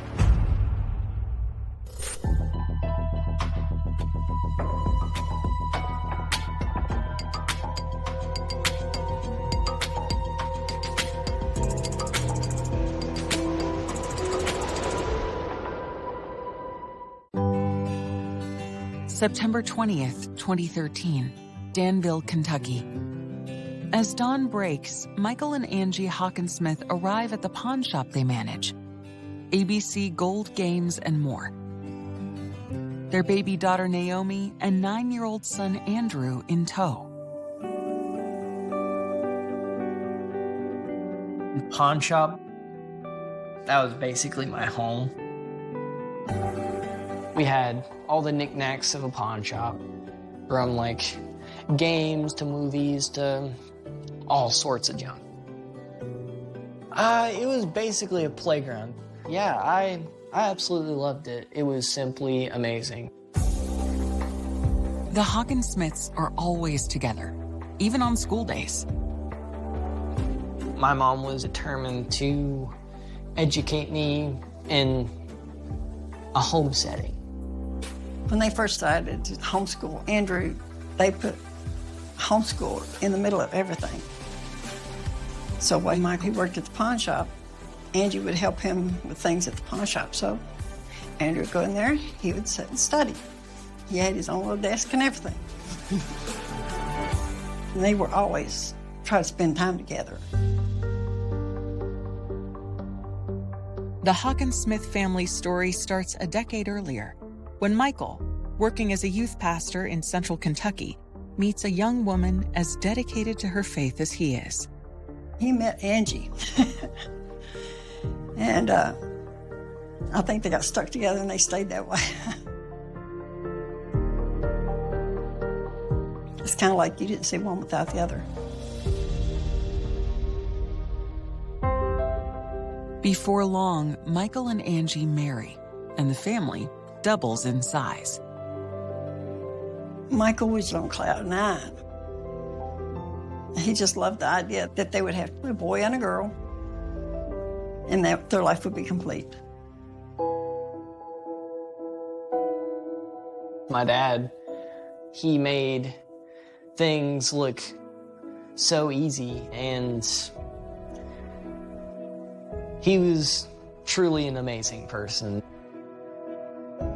He would have a crowd of people, and he'd just be talking to somebody about something, and then he would just pick me up by the leg and throw me up in the air. And everybody'd be like, don't drop him. But he never dropped me. He always caught me by the leg and just put me down. My mom, of course, she was the pastor's wife.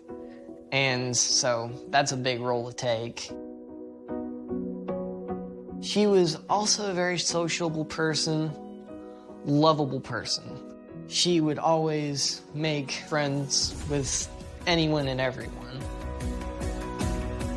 He'd go preaching. Angie, she would sing. She constantly sang. We went from church to church to church. It was simply amazing.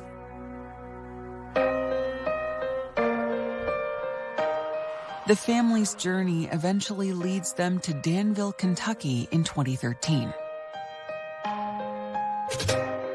They found a church here in Danville that they wanted to attend or get involved in. And when it comes to him in church, him being a parent, or anything he did, it was his whole heart or nothing.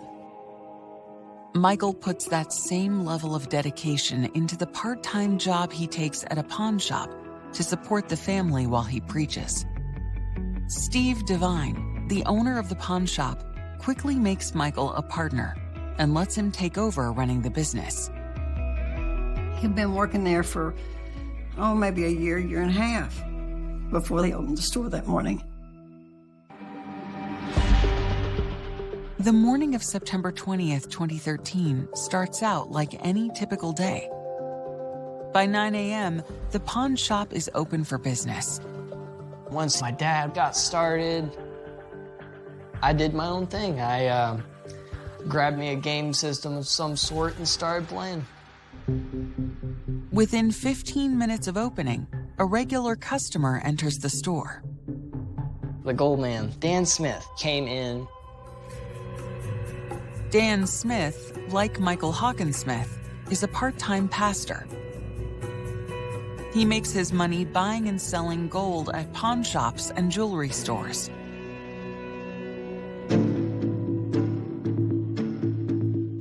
They was both at the desk conversating, dealing with money and whatnot.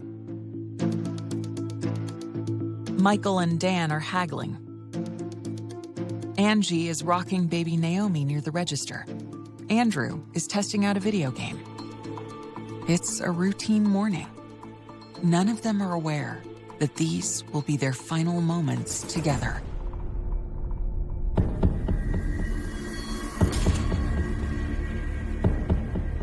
Shortly after, this guy, he came in as well.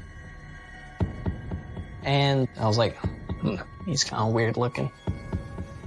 He starts to pull out a gun and kind of raises his voice a little bit and says, "Get on the ground." And we all did because we was petrified. Me, Mom, and my sister all huddled up to a corner. Andrew hears strange, high-pitched sounds as he watches the unthinkable. A man shooting at his mother, father, and Dan. To me, it sounded like a dart gun. Dad was like, "Please stop." So that happened, and he started rolling around until he wasn't. He stopped. But then Dan Smith was next, and then he was going to go after us. And my mom, she told me, like, to go in the back with my sister. So I do. I crawl all the way back to the office, and I sit my sister on the couch. I'm sitting right beside her. Of course, shaken up and don't even know what's going on. I hear 4 loud shots.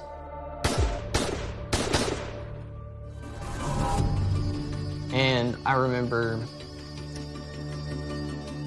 crawling over to the doorway and seeing that my mom was just laying there with a puddle of blood, big puddle of blood. And so I picked up the phone and called on it. 911, where's your emergency? Someone is a robber at a pawn shop. Someone's robbing the pawn shop? And my parents got shot. Where is the robber? He's right here right now. Investigators catch haunting glimpses of a calculating killer. We were starting to get these little clips of the silver minivan circling the area. You can tell the van is kind of waiting. The way the whole crime played out, I think that it could be something professional. And hear the voice of the man who may be responsible for a triple murder. Oh, nobody, none of this, because what does it make me look like? It makes me look like the perpetrator, see?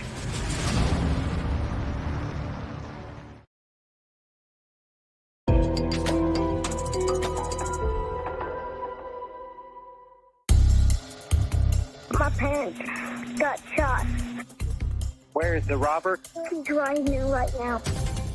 9-year-old Andrew Hockensmith makes a desperate 911 call as he hides with his baby sister in the back of his family's pawn shop after an armed robber opened fire on his parents and their customer.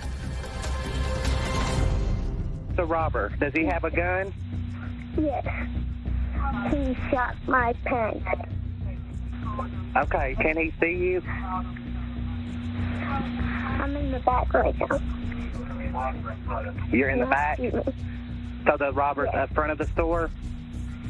Yes, but I don't know if he's here or not. But come quickly. Where are your parents? They're dead on the ground.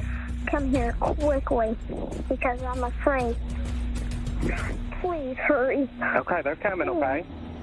I was just sitting there with my sister and hoping to God that these police come. Danville Police Detective A.J. Mullins is one of the first to respond. I remember it coming over the radio, kind of in disbelief.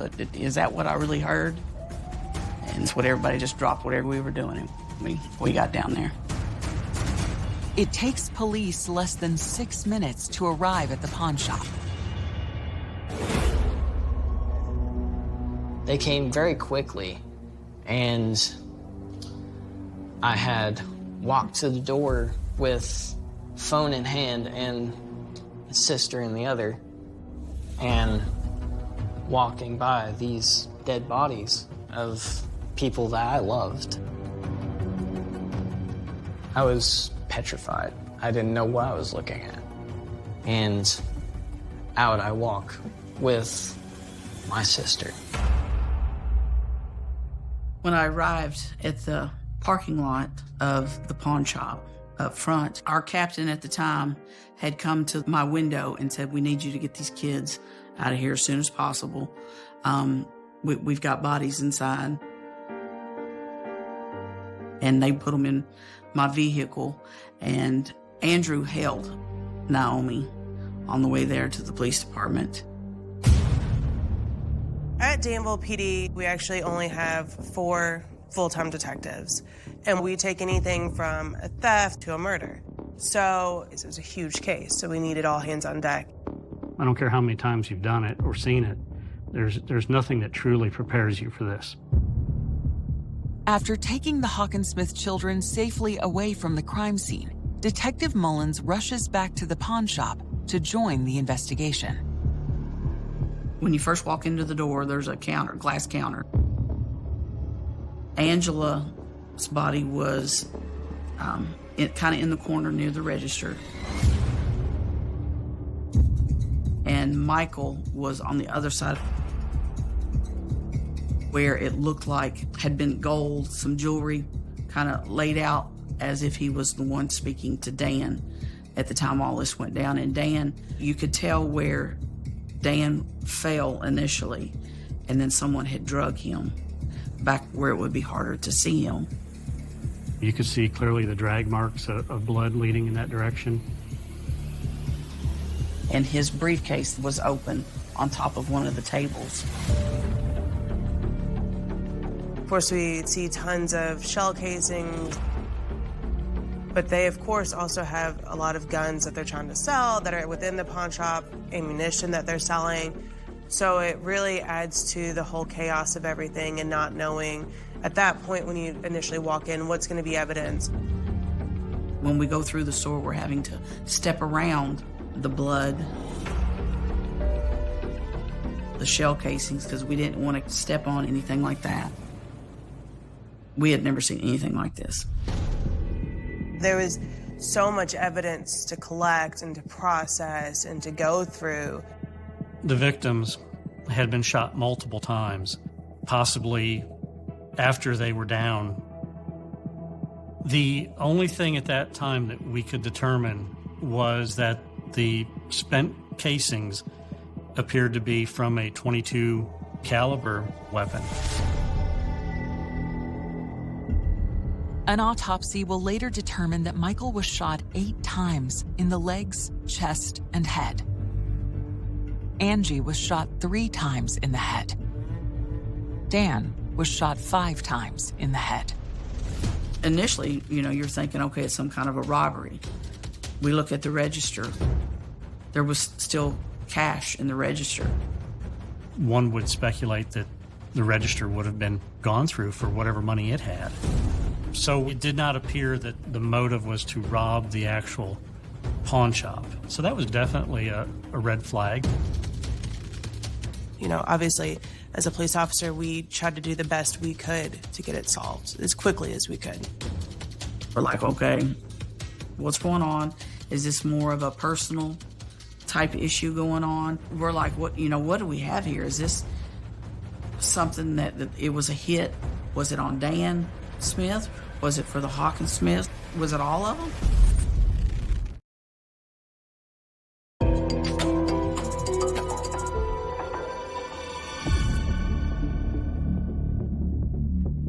Police in Danville, Kentucky, investigating a triple murder, need to talk to their only eyewitness, 9-year-old Andrew Hawkinsmith. The frightened child and his baby sister Naomi have been taken to the police station while officers try to locate their next of kin. They had sat me down and was like, do you have anyone that we could contact so that way they can take you home? And I was like, I don't know, because I didn't know phone numbers. I remember being very shooken up because I was like, where am I gonna go? And I went back to the police station and interviewed Andrew. Andrew was able to give us a good description of the bad guy. He looked like a heavyset dude and like a beard that didn't really look like an authentic beard. He said, you know how at Halloween when people wear fake beards, there's little tabs? And he had sunglasses and a cap. And the suspect, he wore black latex gloves and camouflage coat. Andrew also provides crucial details about the weapons used in the attack. Andrew went in the back office, and as he's running, he could hear shots being fired. And he says they sounded different. I remember making a sound like... And one of our officers got his silencer, and we showed it to Andrew, and it said, did it look like this? And he said, yes, that's exactly what it was. The use of a silencer raises frightening concerns for detectives. The way that just the whole crime played out, I think that it definitely could be a possibility, that it could be something professional. As detectives consider whether they are hunting for a professional hitman, word of the shooting reaches Michael Hawkinsmith's mother at her home across town. She rushes to the pawn shop. When I got there, I knew it was not good. I got out of the car and some of the officers met me halfway up the alley. And I thought, I want to see my son. You can't. You need to go to the police station and see your grandbabies. There's nothing no worse in this world than to lose a child. But if it hadn't been for Andrew and Naomi, I don't think I would have survived it.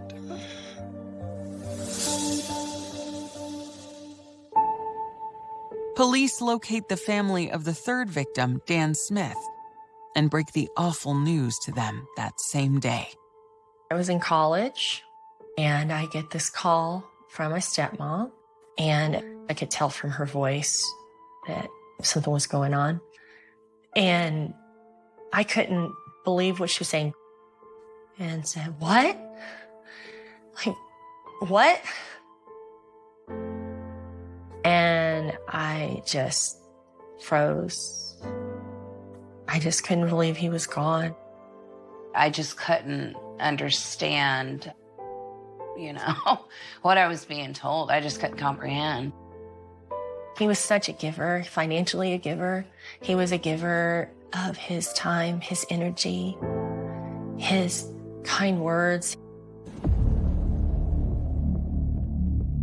As the victims' families try to cope with the devastating news, investigators back at the crime scene are continuing to dig for clues. They canvass the area around the pawn shop and find a promising lead. We found a witness. He saw a heavy-set, tall, white male coming out of the pawn shop. Described him as having a beard, and he went around to the little alleyway, and there was a van that pulled out of the alleyway and turned right. The description given was a silver minivan.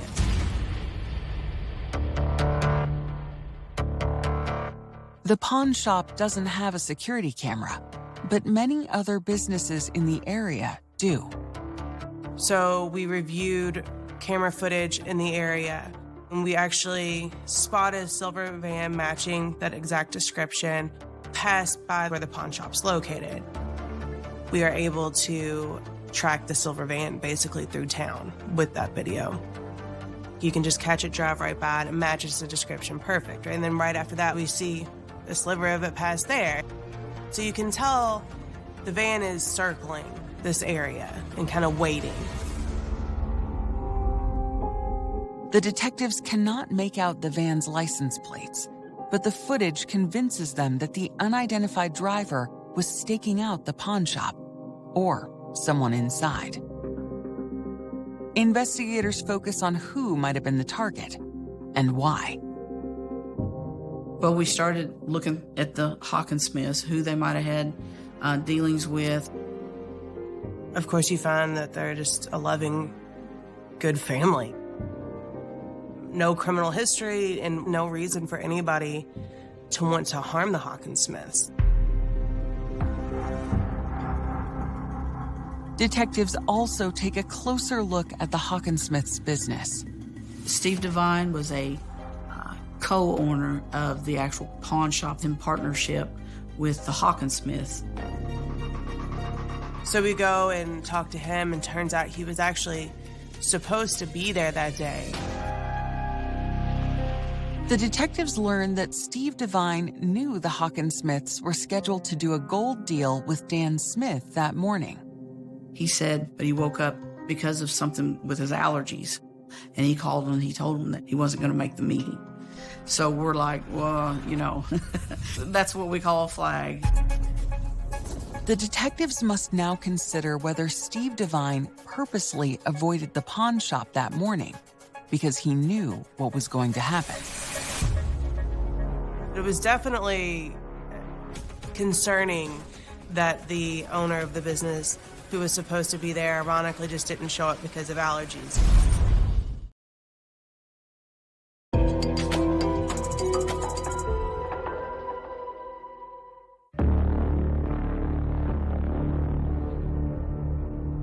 Detectives investigating a triple murder in Danville, Kentucky are looking into Steve Devine, the business partner of victim Michael Hockensmith. He was supposed to be there and wasn't. And so we're like, you know, what's going on here? Steve tells police he was sick and with his wife all morning. We are checking him out and confirm that he's telling us the truth. His alibi clears him, but their interview with Steve provides detectives with a new direction for the investigation. He was able to fill the little holes as to what was going on in the pawn shop. Dan Smith was a gold buyer. So he carries a briefcase with him with a large amount of cash. Dan Smith's wife was able to tell us that he would do a certain route on certain days of the week. So he goes to his bank, he gets the money, and then he had a lot of pawn shops that he went to. He'd have anywhere from $30,000 to $100,000, and he went to known businesses on known days. So really anybody could have followed him and figured out where he was going to be and when. We're thinking maybe he was the actual target, and everyone else in there was just in the wrong place at the wrong time. Investigators visit the other pawn shops where Dan did business and ask to see footage from their security cameras. And then once we started following Dan Smith, we were able to say, you know, boom, he was here at this time on this date, like clockwork. So this is Dan Smith. This is a pawn shop in Lexington he goes to. You're trying to look for anything, any odd vehicles that may be following, anyone within the store that may be paying him any particular attention, anything like that. As they review the tapes, detectives find video from the last pawn shop Dan Smith visited before heading to the Hockensmiths. This is where Dan Smith arrives at Lawson's Jewelers in Harrodsburg, Kentucky. Be around 8, quarter after 8, 8:20. He walks in with that same briefcase. and then talks to the lady behind the counter and just appears very relaxed, laughing, has no idea, obviously, where he's headed. I don't even think it was a full hour after this. Dan Smith was killed. It's kind of odd when you're watching this. This is the guy's, last moments. He doesn't know it. Nobody knows what's getting ready to happen except for one person. Investigators scour the footage for any indication of who that one person might be. There was nobody that appeared to be paying any particular attention to him. Mind you, the video was pretty narrowly focused, coming out of the one store, so we couldn't see his full motions once he crossed the street. But reviewing that video at the time, there was nothing that stood out. We really were kind of baffled at this point. Who was even the target? 4 days into the investigation, there's no clear target, no clear motive, and nothing pointing to the identity of the gunman described by 9-year-old Andrew Hawkinsmith. We were getting ready to figure out what our next step was, and this phone call came in to the police department from Michigan. And we're like, Michigan, now what do we have here? The caller from Michigan identifies himself as a pastor. He tells police about someone in the Kentucky area who knew the victims and has been making suspicious comments. The pastor from Michigan relayed that he was friends with an individual by the name of Kenneth Allen Keith, and that he had communicated with Kenneth Allen Keith and got on the subject about the murders in Danville. The pastor explained that Kenneth Allen Keith knew the Hawkinsmiths, and that Kenneth Allen said, talking about the Hawkinsmiths, that they're not innocent either. This pastor had said Mr. Keith just switched like a light switch, that something set him off, and he said that they had cost him a lot of money. And so I think that statement alone really stood out to him, because, you look at they are innocent people, right? He's concerned that potentially his friend, Kenneth Allen Keith, could be involved in this triple homicide. The call was what kind of turned the whole investigation around, when we realized that it could be the Hawkinsmiths that were actually targeted.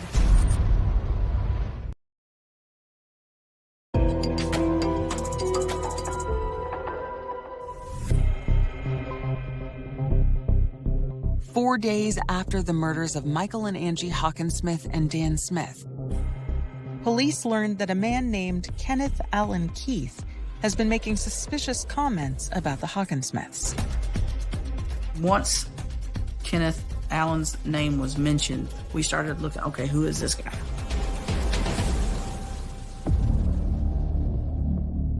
He was involved in the pawn shop business. He had one in Somerset, Kentucky. And he was a pastor of a small town church in Pulaski County, Kentucky. He appeared to be loved by his local congregation. That was kind of a common denominator for everybody involved, as they were all heavily into the church, either as pastors, ministers, leaders, just in a church. But the investigators quickly discover that Kenneth Allen Keith appears to have a different style of preaching than the other pastors. We found one of his sermons that he had on YouTube where he's on the pulpit and he's got a rifle with a sling on. And he's talking about his past, what he's done. And we're like, okay, we have a sniper here. And the further that we looked into Kenneth Allen, the more we're like, oh, this is a good lead. So when we start looking into Kenneth Allen Keith, we look into his financial history. And we learned that he had recently been sued by Steve Devine. And so he owed Steve Devine money.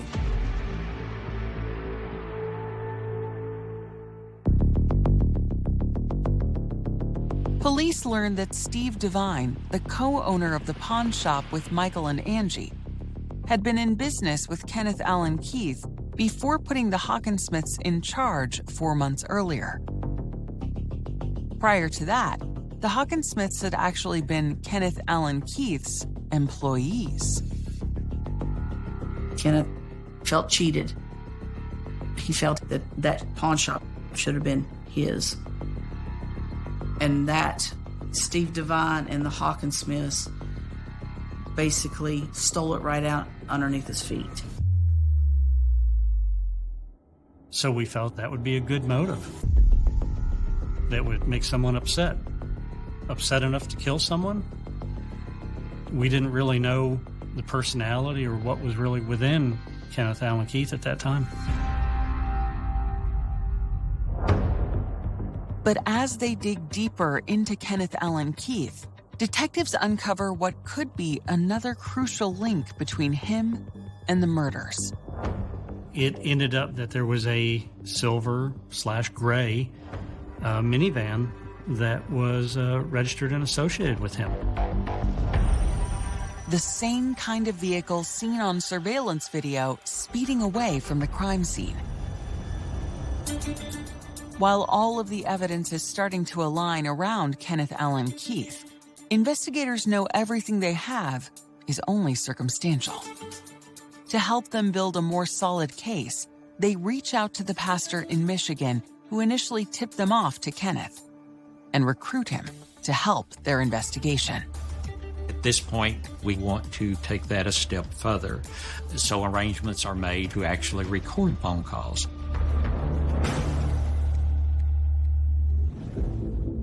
On October 9th, 2013, the Michigan pastor calls Kenneth Allen Keith while the police listen in to see if he says anything incriminating. When somebody's being murdered in such a heinous way as what this was, you want to make them, out to be saints. I understand that. Mm-hmm. But between you and me, brother, they were crooked people. Is that right?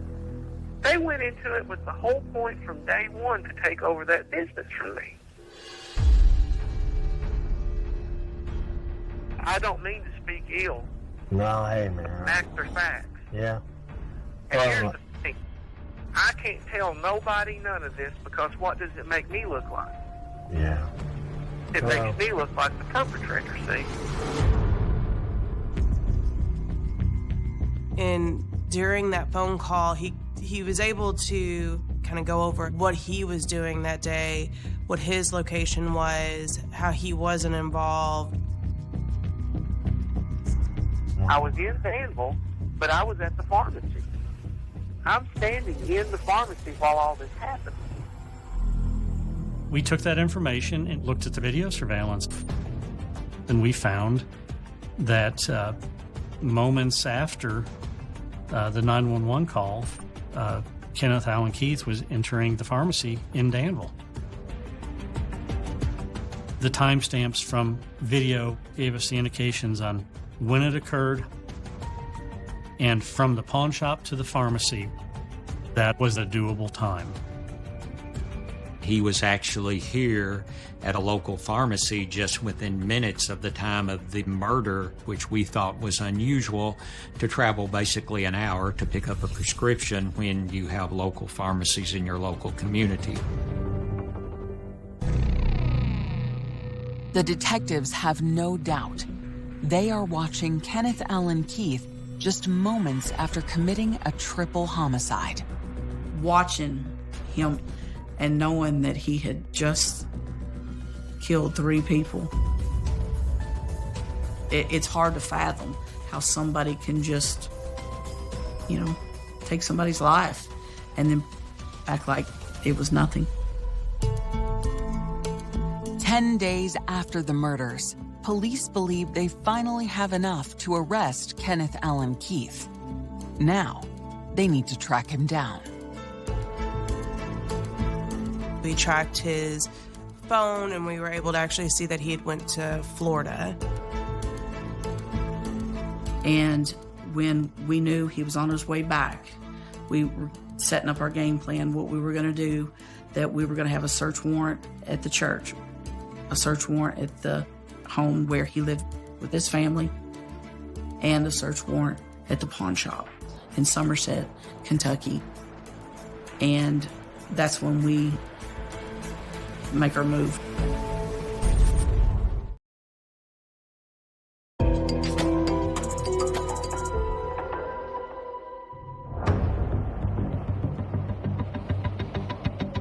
October 9th, 2013.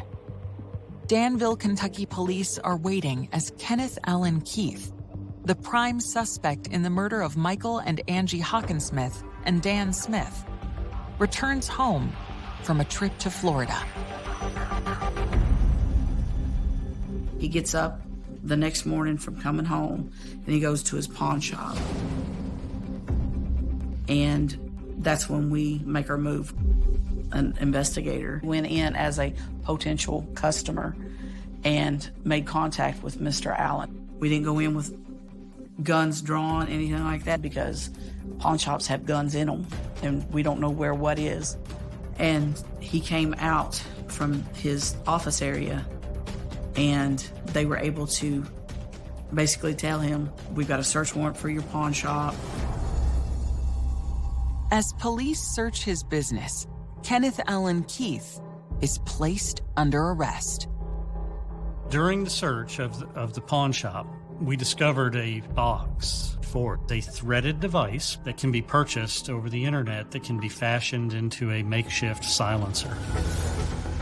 The discovery confirms detectives' suspicions that a silencer was used in the killings and explains Andrew Hawkinsmith's description of a high-pitched sound as his parents were shot. And then also outside of the business, we found spent 22 shell casings and then a target that had been shot. So we believe that he was practicing prior to the shooting. The 22 casings found in Kenneth Keith's pawn shop matched all the expended shell casings from the murder scene in Danville, Kentucky. They were shot from the identical weapon. There was evidence, obviously, that tied him to this case to make it a strong case. Detectives confront Kenneth Allen Keith with the overwhelming evidence. We are always trying to get an outright confession, but that did not happen. We got the opinion that Mr. Allen thought that he was just so intelligent that he was going to beat all this, but he didn't know what we had found. News of the arrest shocks Dan Smith's family. They know Kenneth Allen Keith and believed he was a good pastor and a friend. Dad had a previous relationship with Kenneth Allen Keith. He would come in and he would buy and sell. They did business. You're going, wait a minute. That's not a real pastor. But to be able to commit murders on Friday and then get up on the pulpit Sunday morning and preach, especially in front of two children. For Andrew Hawkinsmith, who hid for his life with his baby sister during the murders of his parents, the news comes as a relief. I remember they was like, hey, Andrew, look at this, look at the news. And they showed me the newscast where they finally caught him. And I was like, all right.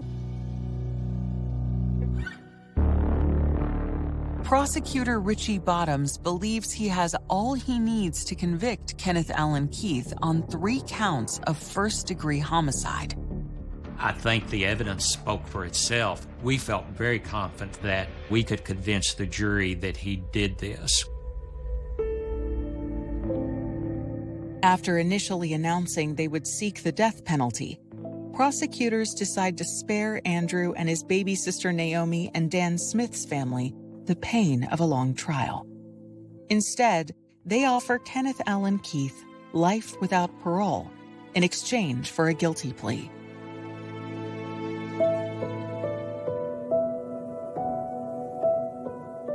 We all come out on the short end of the stick, but that's okay. I don't have to answer for what he did. The man's going to have his own demons he's going to have to live with. I want people to remember who our dad was. I want him to be remembered by the good things that he did for people. He was a very kind man, and he wanted to help. He wanted to help people, and he did. I've been told you're a spitting image of your dad, and you look just like him, you act just like him. And my mom, I think Naomi, she looks just like my mom. I'm very thankful for what I have. And in a sense, it's like I am like living through my parents' life, or kind of like a reimagined one. My parents will always live on within me.